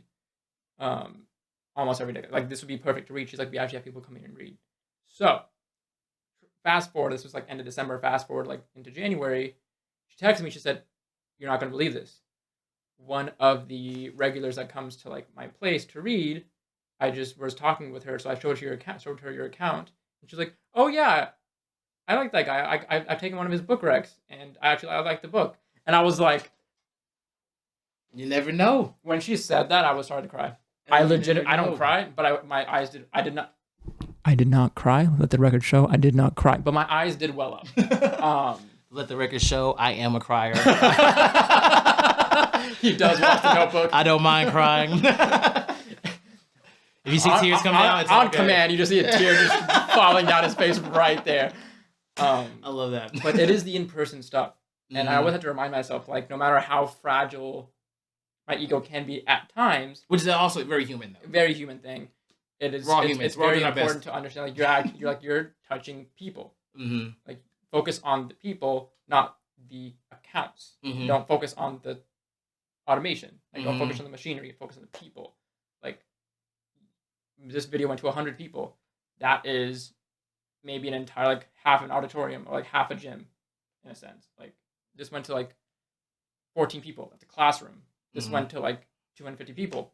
That is a full gym. Yep. Like, you think about it in that scale, and you're like, oh shit, that's dope. Mm-hmm. And I always forget that, because you see all these large numbers all the time now, Mm-hmm. that you forget how important or the scale of that. Because you think, like, because for me, I never appreciated any view count under 500 to 600, because that's also because I know how the algorithm works. It always sends your stuff to about 250 to 300 people flat anyways, Mm-hmm. to see if they like it. If they like it and it gets engagement, then it'll push it out to more people, etc. And that's how the algorithm works. So if every video always keeps going to 250 and 300, I'm like, I'm not growing. I see 500, maybe that video worked. I see 700, maybe that video worked. I see 200 again, damn, I suck. And that's the same thing with Instagram, same thing with YouTube. So it's like there's a way these things work. Once again, as a creator, I'm only saying this because I respect so many creators, and one of my friends is a streamer and a creator, and so, like, I did this because I also wanted to see, like, okay, what are these people going through? Why do they want to get off of social media all the time? Why do they have haters? What is all that about? How does like all that stuff? So when you, like, look at it from the lens behind, I was desensitized to that. I was desensitized to looking at the number and not the person, because it's always going to go to the auditorium. Mm-hmm. But I'm trying to get myself on a football field. It's always going to go on a football field. I need to get myself in Madison Square Garden. Like, I need, like, things like that. Like, I need those numbers, because you're so used to seeing thousands, 10K, 20K, 30K, 1 million. You see all these large numbers, and you get desensitized to the small ones. So I feel like I lost the personability there of, like, damn, this thing actually hit 1,000 people. Mm-hmm. That's cool. I'm proud of myself. Next project. As opposed to, I will go on to TikTok right now, and I'll look at it and say 257, and then I'll put my phone down. And it's like, no, appreciate that 257. Mm-hmm. Appreciate your video only went to 300 people, but 10 people commented and actually responded to your question in the video. Appreciate these little things. These are like the in-person, but still over, like, social media, like, interactions that you're looking for. Appreciate this. Don't let your ego, like, crumble, kind of thing. I think what it is too is, like, Food for thought now, isn't it? do you think you'd be ready for that mentally anyway? If you did blow up, would you be mentally ready to blow up? There is never a time when someone is mentally ready, That's very because true. you're always ready. The whole concept with luck, which what you were talking about, was, and then the way I've, like, had luck portrayed to me is, luck is a factor that comes after hard work and time and experience. If you have the experience and you know how to capitalize on that lucky situation you have, I'll say sometimes. Sometimes that's true. Sometimes you can just be lucky and shit happens to you anyways. But I like to think that I'm trying to gain experience, gain knowledge, gain expertise, so that when my lucky thing happens, I can capitalize on it. Mm-hmm. So, like, you know, even if a video blows up, which I've had videos that blow up to 25K, I've had videos that go up to, like, 10K and things like that, but they're always one-off. Mm-hmm. So there's never, like, a consistent line of, like, why aren't this string of videos working? Why did this one work? Why did this one work? They seem so different. Why did that one work? It was still different than what I did here. I don't get it. But I know for a fact that, like, or I believe that no one's ever ready for it. You can only respond with the experience and expertise you know. So if overnight a video of mine went to like, 30, like a video went to 30K, I jumped up 1,500 followers, and I'm almost at 2K now. That's a large jump for my size. Um, I would not be ready for that, right? If my stuff went 100K views, all these comments, all these things, I would not be ready for that. But I would be ready for, okay, what's the next video? Mm-hmm. I just made this one. Let's just make the next one. Mm-hmm. If it doesn't work, it doesn't work. But no, I do not have such high of an ego to think that whatever happens, I'll be ready for it and be able to and be like good with it. Mm-hmm. Like if that happened, I would have to put my phone away. I would go talk to Ayushi. I'd call up the guys. I'd be like, dog, I don't know what to do. Because that happened one time last year or 2 years ago when I was living at the apartment and I was starting this journey. And I'd messaged in like a group chat with some friends and I was like, hey, listen, I don't know what I'm doing wrong. I keep posting these shorts on YouTube Shorts. I'm doing the things that people tell you to do, like post X amount of times a day, post around when you think your people are awake, post things like this, make sure it's in this like time and all this stuff. And it's like nothing worked for a string of like, because if I posted 1 to 2 times a day, it was a string of like 14 to 15 videos almost. And I was like, I don't know what's going on. I don't know what I'm doing. I'm getting very disheartened because I don't get, I don't know what to do. Like I don't like feeling stagnant. I don't like feeling stuck. I don't like feeling like I'm not growing, but I don't know what to do. And I messaged that on a Sunday morning. I checked the video. So later that night, I checked that same video again. And for some reason, the algorithm caught that and pushed it to like 1,500. And I'm like, it's so difficult. It's so difficult to like, and like that came with nothing. It came with like 5 followers or whatever it is. I say nothing. I do not want to minimalize that 5 people clicking the subscribe button on me is not a huge thing. It is a massive thing. I'm just saying in terms of the way I think about it, unfortunately, is 1,500 views equates to maybe 3 to 5 followers. And so, okay, cool. Next video, back down to like 50 or 100. And so it's the cycling of that, where I'd be like, even if a video blew up and I got like 30,000 followers out of it, I would have to go back to the guys and be like, dude, what do I do? Like, do you love what you're doing? I do, and I think that's a problem because the issue with loving what you do is that you now put emotion into it. You've put emotion into something that how do I say this? You put in emotion to something that if something negative happens, you feel it. Yep. Versus if I was detached from this, I would not feel it as bad. But then at the same time, I would not want to keep doing it. Is the only thing. Like I'm not someone who does things on autopilot. I used to be someone like that. I'm not someone who intentionally feels and thinks about every single thing that they do in terms of being like hyper aware. Mm-hmm. So like, I should be recording these podcasts, uploading them on a Sunday, grabbing the clips, uploading them the entire week, have my schedule set out, doing week after week, which I did for season 1. I did for the beginning of the season 2. After a time, it got to be too much. And I was like, I still love recording, getting the video out, but I don't really care about the clips right now. I don't really care about putting it on Instagram right now, even though I know that people aren't going to come watch this if they don't know that they don't know the podcast is going on until all these things. It just doesn't matter though. That's I'll say that's So, a big thing for all of us too. Then is also like the fact that we're going on these endeavors solo. Yeah, like a lot of the people who like are succeeding in this for the most part, they have somebody with them. I've thought about that every single time. No, like literally every single time, and I'm like, I know that this person is successful or this group is successful. They're sitting in a studio. They have videographers, cameramen. Yeah. They have a team who's going to take their footage. They have a whole fucking back audience. All they're doing is sitting here and talking. Yeah. So all they have to do is focus on sitting here and talking. Exactly. So it's like, do I feel like I might be more successful if I had a group or if I had like a couple of people to do this with? Yes. But at the same time, my ego says, you got this. You don't need those other people. Ooh. It would help, but you don't. It's not necessary for your success. Which, to my credit, yeah, some videos have blown up, and everything I do is always only me. So things have blown up because then it was always only me. But there's no consistency. There's no consistency in there. I only do things when I want to do them versus doing things on a schedule. If I had someone that would do it for me, I could stick them to a schedule. But then you have to pay that person. You have to have like a pseudo employee. All these things. Or if it was like, 1 week if I'm doing this with a partner, 1 week they handle it, 1 week I handle it, and we like trade off, so no one's ever like burning out. Or if something's a heavy week for that person, I would pick things up.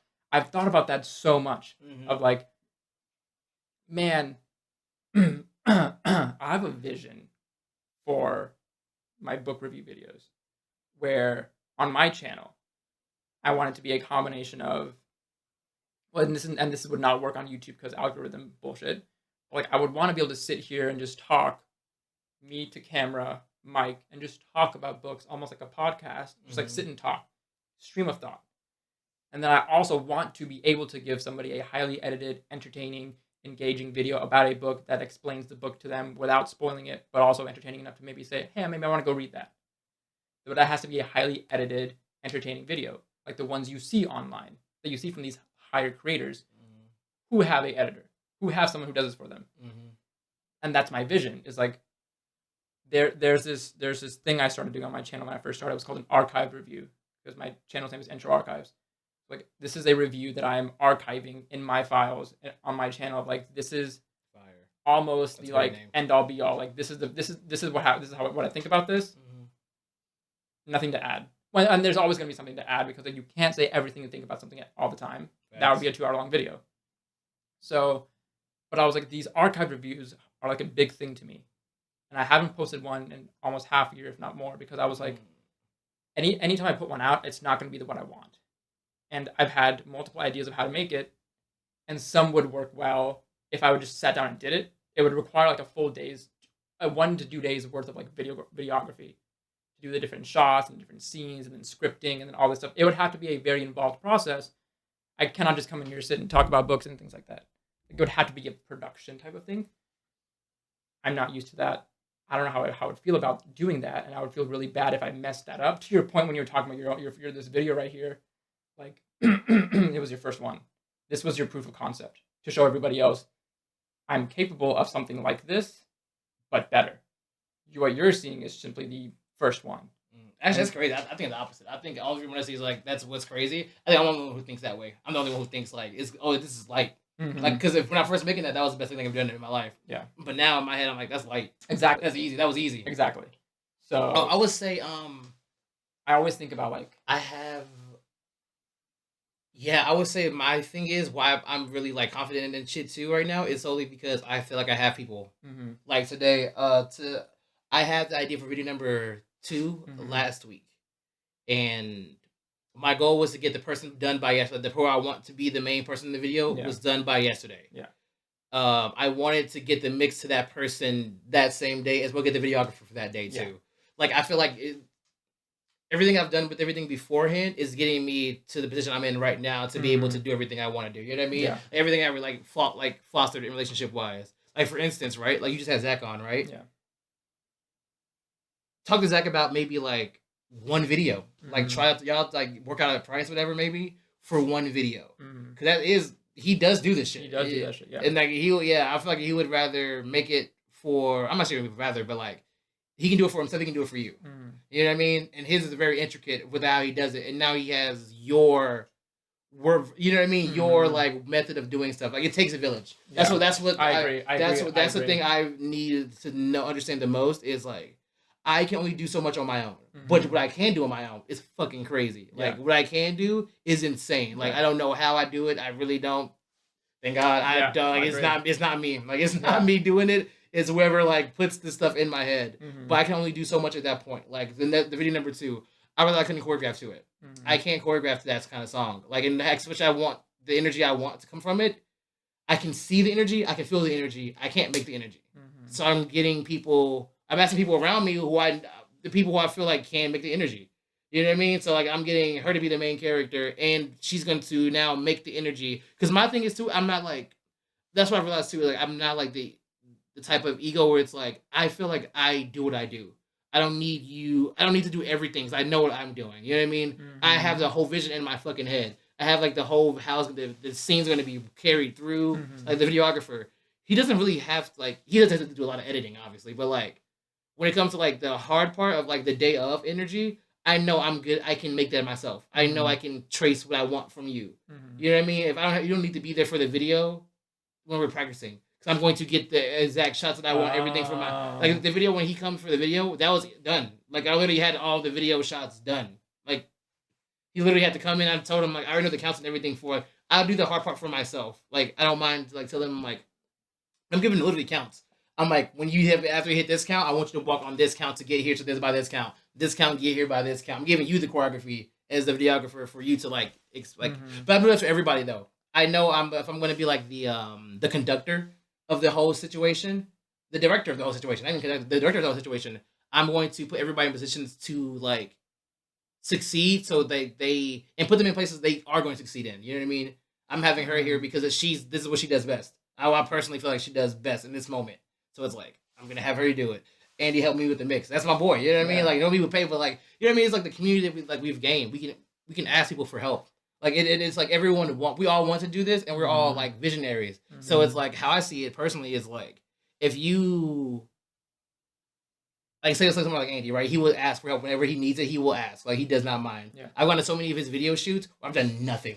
I've literally just gone just to be good energy. Yeah. I've gone. I press play for the song. Every time he asks me, I'm going every single time, even if I'm not going to be used like how like I thought I was going to be used. Yeah.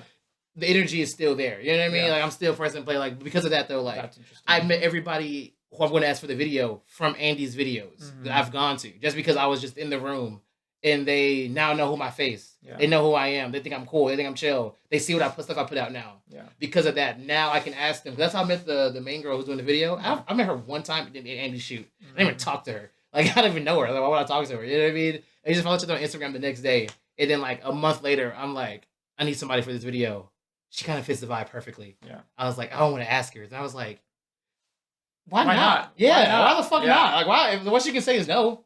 And if you say no, that's a very strong phrase that I think a lot of people struggle with because people take obviously rejection differently. Like yeah, she could say no, but you could find somebody else. easily. But versus like I could go ask somebody to do something, and I'm like, this is the best person. If they say no, I don't know what the fuck I'm gonna do. Same. I get you on that. Fucking I get you on that. My vision is destroyed. I'm done. This video is scrapped. But I do realize there's always someone else, and and it's even crazier because like nothing should be. I feel like also. Oh, you good? I feel like nothing should be easy. Yeah. Like if it's too easy, then is it worth it? Yeah. Kind of in a sense, you know what I mean? Like every time, I think about that a lot. Like anytime, is it like that's why everything's been I feel like so much better. I feel like for me personally, feeling wise, it's because like I'm having to work for it.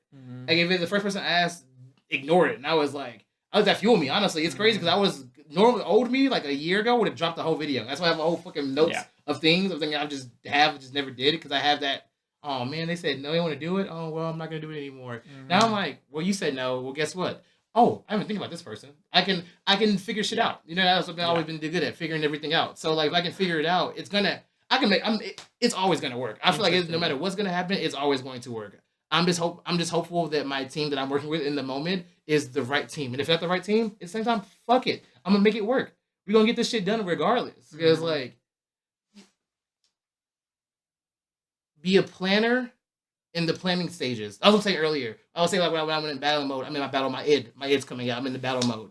When I'm in my artistic mode, I know what I need to do now to get the blood flowing to think about stuff. Which my morning walks. Yeah. Like that's how I get my blood flowing. That's how I get like listening to music over and over again. Like just really walking. I'm like, oh. Yeah. Playing it over again. That's how I get like the whole everything I need. Now I know I'm in like my getting the plan together mode. I know how to talk to people. Yeah. I know how to ask people to do what I want, like to do like not what I want per se, but like I know how to make it beneficial for everybody in the room. You know what I mean? Like if we do this, I promise you it's going to be fire. Like even if no one sees it, we're gonna be proud of this work. Like we're gonna be super proud. We're gonna be like in years later be like, bro, we see that shit we did? Like that was like, you know what I mean? No matter what's gonna happen, we're gonna have a good bond over this and it's gonna be a good product. So like that's all that matters. It's the journey. There we go. It's the journey that matters the most than the end of product. Because you never know how it's gonna end.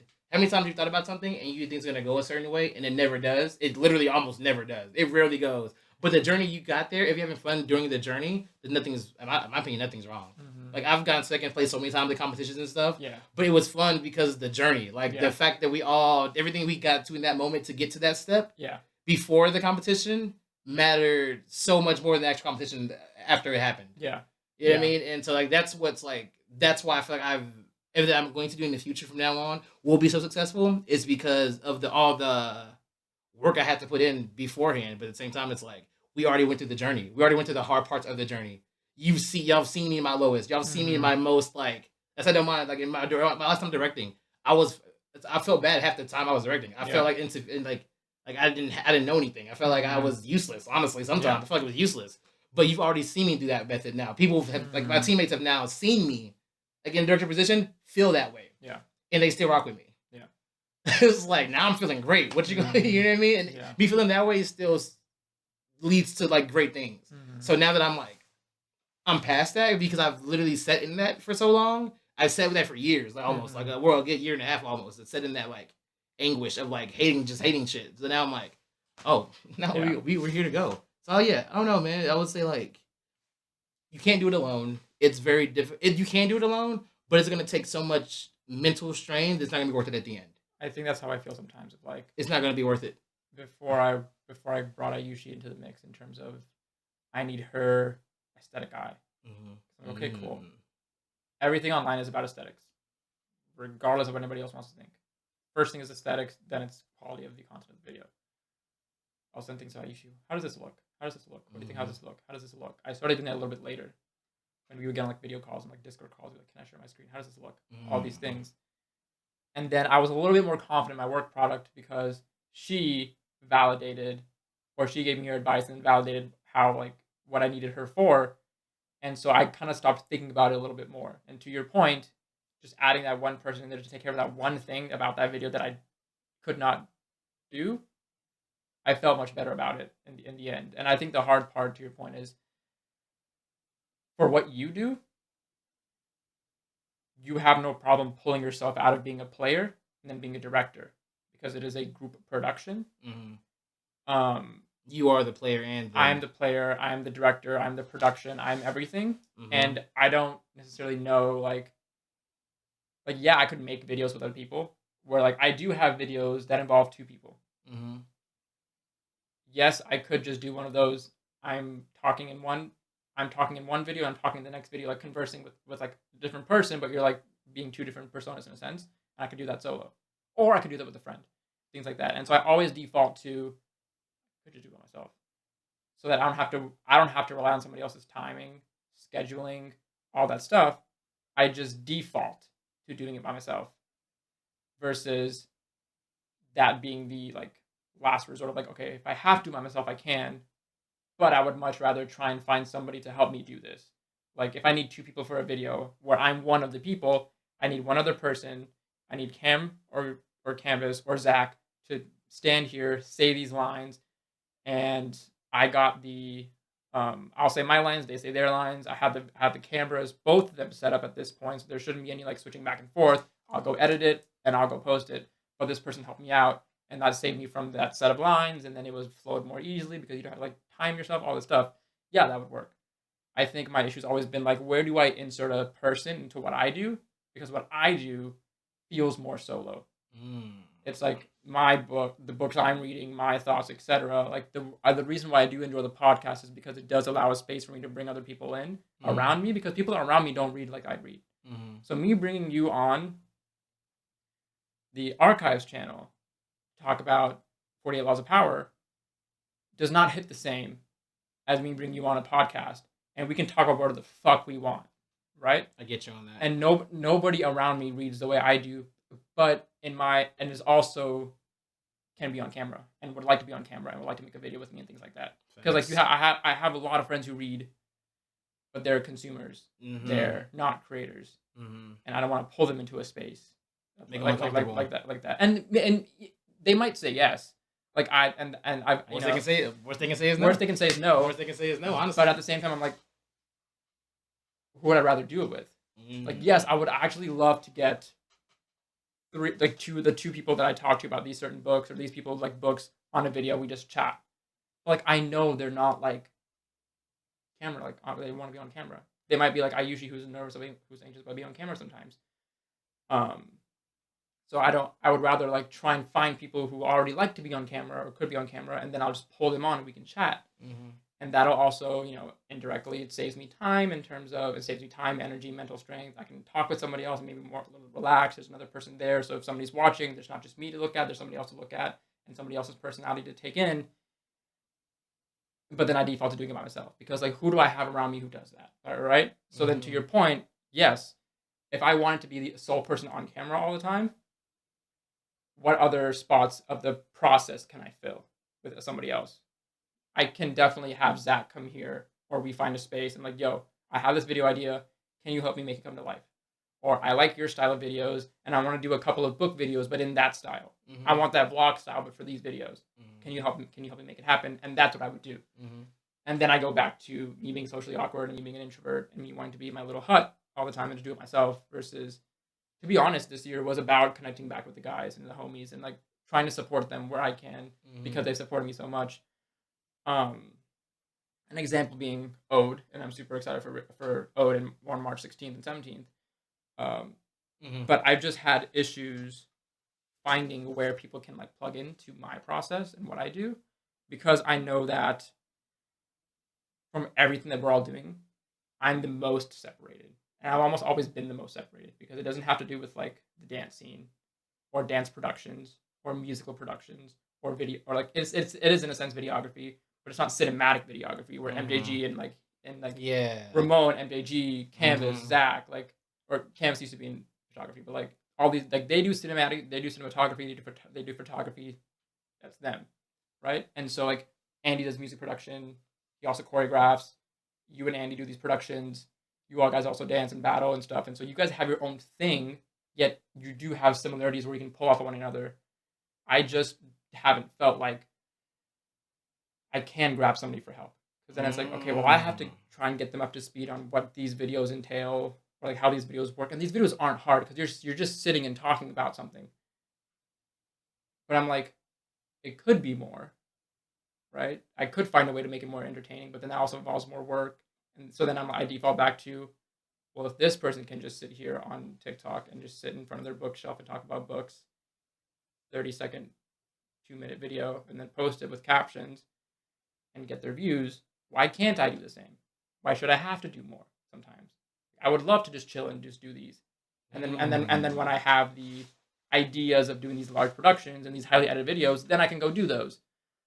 And to your point about making it, not worrying about how the result ends up because you made a video you're proud about, I think the opposite of where like I can put out something that I don't care about and it does well. I'm like, it did well, whatever.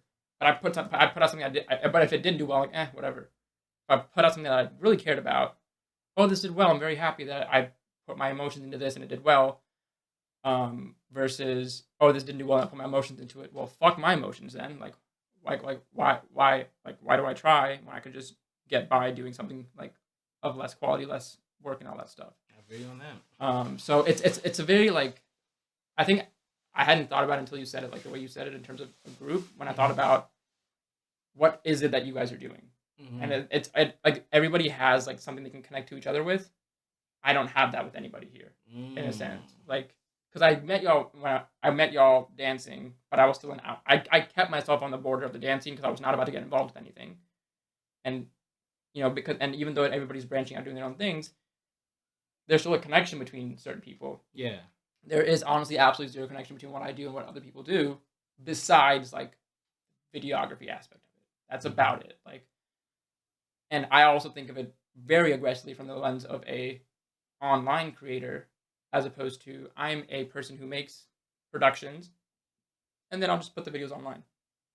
But you're not making that video, or you're not making that video for Instagram. You're not making that video for TikTok. You're not making that video for YouTube. You're just making a video. And where you put it is Instagram. So it does what it does. It's not meant to be viral. It's not meant to go anywhere. It's not meant to do anything. These are all the thoughts that go through my head in terms of what like holds me back. I do know a team holds me back. Like not having other people there holds me back. I always assume I shouldn't have to have anybody else here with me. I can probably do it myself. It's fine. My ego says I can do everything myself. As you should, kingship. And I have proven that to myself in the past. It's like, I don't need to ask anybody else to do it. I can do it myself.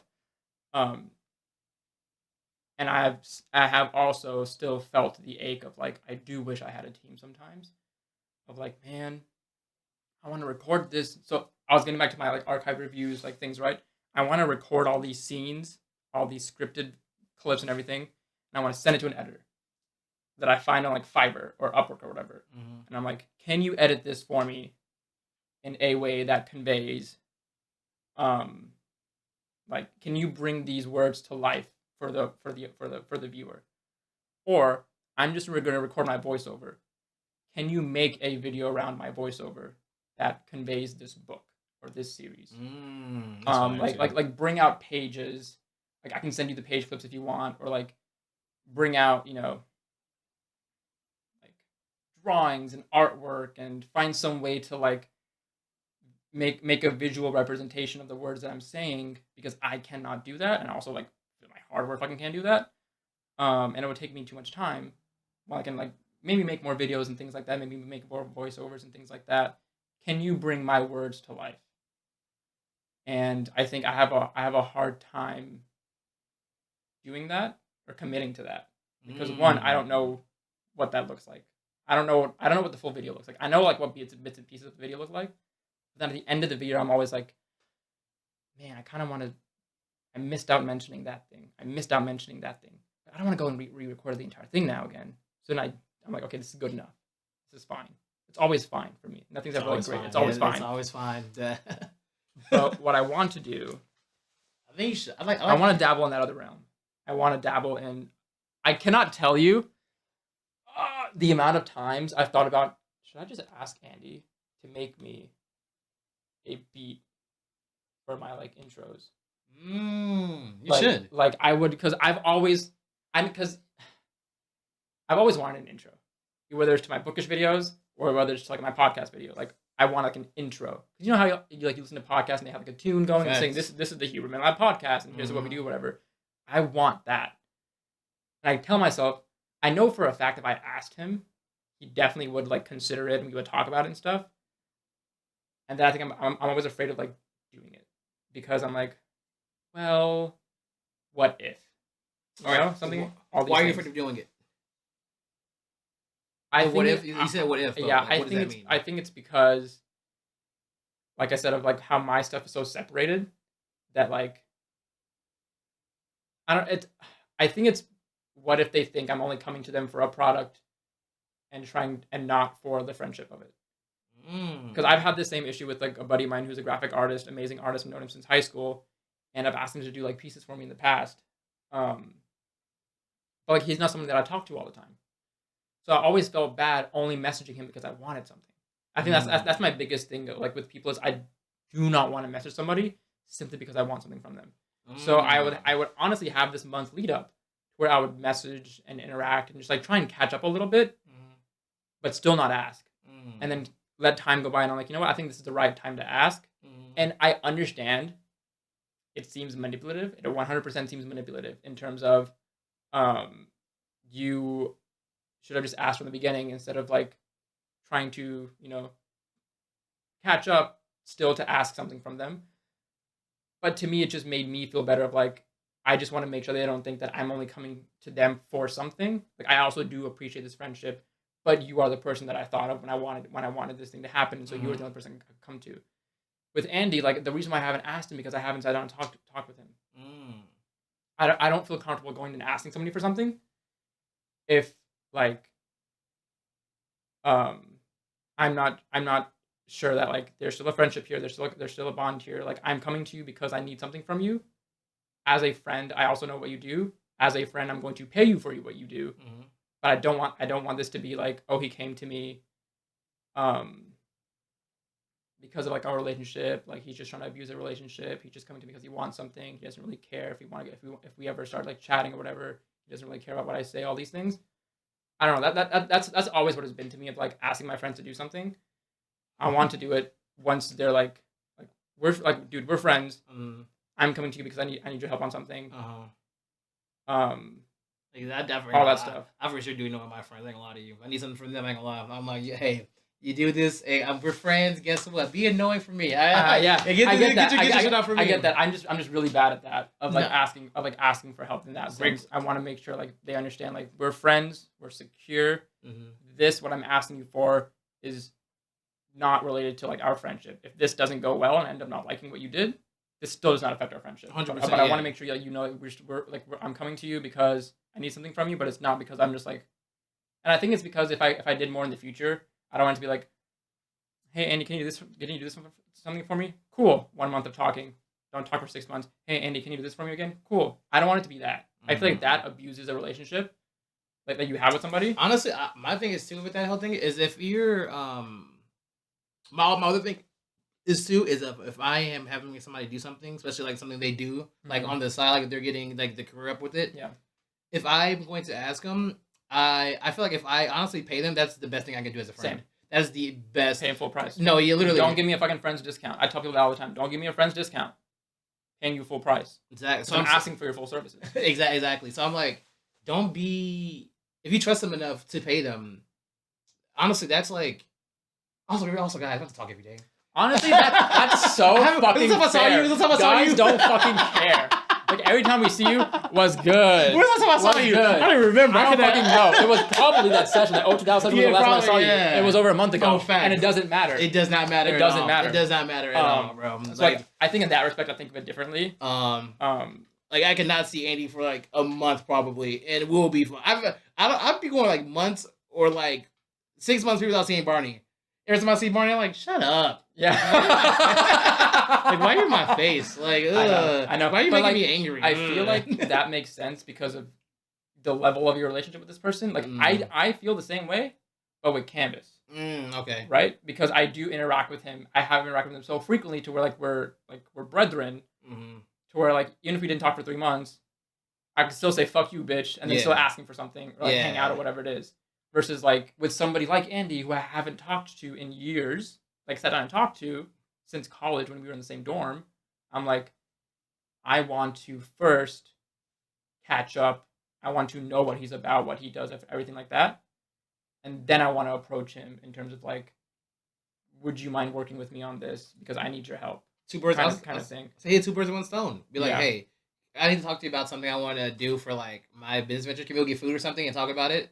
Yeah. And then we can catch. You know what I mean? And then catch up. And then I feel like my thing is what I'm hearing with like trying to get out is like make it happen. That's the thing that holds me back the most too. Is I don't make shit happen. I know how to make it happen. I know options I can do to make it happen. Like you just don't do it. Yeah, and I just gotta like even you said earlier, like the idea with Fiverr or whatever you said, and the idea with Zach and everything. I say shotgun it. Yeah, that's what I'm gonna do. My idea right now is shotgun everything. I'm going to like literally. Like, I know one person I want to get to like work with this person. I know they have a slow turnover rate. I want to get to that person first. So I know the turnover is going to be slow, but I'm going to get it done after the way we're done with on my end. So I'm not going to be worried about the slow turnover rate. I'm going to be working on the next thing possible. And who has a faster turnover rate, what's easier to handle. You know what I mean? This is more complex, but it's going to be like quality's going to be super high. It's going to take longer to come out, a month to come out. Yeah. This one is going to be a lot faster. It's going to take a week to come out. This one's going to take like 2 weeks to come out to plan and everything. Yeah. All like if I just work on my stuff, it's going to take all that. So now I have stuff like booked up. Like I literally have videos like dance videos. I'm actually gonna haven't posted yet. We did this in last March. Yeah. I mean last May. Yeah. I have not posted yet, and they're honestly the best things we've done ever. Yeah. But I'm waiting for the perfect moment for it because like I know I want to start doing team stuff again soon. Yeah. So like now I have footage from the team stuff. I have me and Andy's solo projects that we have. You know what I mean? Yeah. It's all adding up. You know what I mean? I'm trying to like get everything to like add up for myself in the future. So when I started doing everything at the same time, it's like now we have content for like weeks, months, and then now because of the content that we have is really good, we're hopefully going to get recruitment from how the content is. Yeah. And now we have like I did the last group I did with all the boys, the boys. Because of that, now because I did that one thing. We're all down to working together again because how much fun we had. Yeah. Because it was, you know what I mean? Before we did, we never worked together. But now we all work together. It's like, that was great. Why are we not doing this more often? Yeah. Because I just did it. And now there's more stuff that can happen afterwards. So, like, I would say just shotgun everything, bro. Like, and then at the same time, you already done it. How long have you done this? How long have you been doing this? I've been doing content for about almost 2 years now. Like you see a lot of, you know what you do very well. You know what works and doesn't work. Well, you know what I mean. You know what works and doesn't work. Now experiment. Like I think you should do everything you said. Like the one guy who's like the animation, who can do animation. One guy with the voiceovers. One guy with just actually me. One person. I think you should try all of that. And like I said, like just try it all. What's the worst that can happen? You know what I mean? Like you're experimenting stuff. And like get it done on your end as much as possible. Like I would say, like a day or 2 days that you would have like finishing like one video by yourself, doing all of it. Get that day with all the ideas you have separately, and get that day just to make, okay, for this day, I need to have all this for the person I want to send it to. For this day, I need all this for this person. I need all this for this person. I need all this for this person. So now I can, whoever I need to do it, I'm like, okay, hey, I'm going to pay you, obviously, but it's like, here's all the stuff that you need. I'm already going to give it to you. Yeah. And all the stuff you need, I'm already giving to you. I'm already giving to you. Here's stuff you need, I'm already giving to you. And I can still go back and do what I wanted to do originally. And now you have options. And now you can post all of them and see which one does the best. And that's how you build a relationship from that. You know what I mean? You don't need to like, the friendship aspect is really difficult. Like I'm not gonna lie, the friendship aspect is always the most difficult because like working with friends is also a detriment to me sometimes. Like working with like even the all boy group, that was more difficult than I thought it was going to be because like. I never want to be like, okay, I'm your customer, let's talk. It's like, no, we're still friends. Give me your thoughts. Don't talk to me like a business person, even though we're having a business relationship. But then at the same time, it's like, how do we like sometimes when we're talking, we're like, are we talking business? Are we talking casual? Is it fine? All these things. Because I've had Canvas take photos twice for me free and Ayushi. Both times I was like, you're not getting out of this, I'm paying you. Shut the fuck up, I'm paying you. He started DJing. And my first thought when we were planning the wedding was, can Canvas DJ? Because there was actually like our Sangeet event, like he could 100%. Yeah, I could give him the tracks, he could mix it, he could do all that stuff. I usually ask me, do you want Canvas to DJ? My parents, or Canvas DJ? No, do you want him? Because they like Canvas, they love Canvas. Canvas is fucking lovable. He's very lovable. But then I stepped back and thought, I was like, I would rather have him be there as my guest and enjoy, not be there as somebody who's helping me run this shit. Like, exactly, that's also a thing. And he even asked me, do you want to do it? I was like, no, you're a fucking guest. Yeah, like you're gonna sit there and enjoy. So sometimes I'm like, do I want my friends to be there as people who consume those stuff I do, or do I want my friends to be there on the other side with me, helping me create what I do? You have to honestly pick and choose. You have to pick certain friends and pick. You have to pick it. That's what I love about the worst and best thing about life. I feel like is that you have to like. There's no right or wrong answer for the most part. You have to go with how you feel. Yeah. Pick and choose how you feel. Because like it's no right answer. There's no right answer. There's literally no one knows anything. Yeah. Like the craziest thing I've realized the past few years is I can say anything I want. I've really learned I can literally say anything I want to anybody whenever I want to, and it's probably gonna go in my favor. Most likely. Like that's actually fair. Yeah. Like it's so weird. I'm like, why do you accept things from what I'm saying? These aren't things I should be saying, but because you know what I mean. It's like, nothing matters. Like low key, like I don't know. I think for visionaries, I feel like the biggest goal should be is just to get the vision out. If it's not how you want it, learn how to get it how you want it. Which I think I feel like you should somebody else to help you get it, you need to get it out. Yeah, because sometimes you get so tunnel vision. When you especially when you're your own shit, you get so tunnel vision. I don't even understand, bad. And I can't even ask people like around like for the most part for help for things because it's so my vision. It's so me. I don't know how to include you in there. Exactly. Like, so some people be like, oh, I need your help. Or do you want any help? I'm like, I don't even know how you would help. No, exactly. At that point, I'm gonna show you my notes, and like I literally have perfect things for it. I have like. This is for my new video I'm doing, right? Yeah. I have like literally like all of it, like what I need to do, what the other person needs to do. I literally have all of that. Like even if I have like certain things from certain people, right? I have like as Jesse for lights, so I know that. You know what I mean? Like I know like how to like I don't know how to talk to like if I wanted certain things from them, I know how to be like okay. Suppose like I know how to talk to the people about like what I want them to do. Like I literally have to do each individual thing like. As I said it all, I'm okay with doing that because I know I'm a crazy person. Yeah. I know, give me a couple hours. Yeah. I know I can like give me a couple hours. This is fun for me. This is fun. This is actually the fun part. To be crazy work. Yeah. This is the fun part for me. This is the making it, the idea of the whole thing. That's the fun part. Like, yeah, I get that. Hell yeah, like genuinely. So it's like, I want to. 2 hours. Wow. I want to pivot. to something that I usually do, which is talking about non-fantasy books on this channel. Can I pee really quickly? You can. Do. I'm kidding.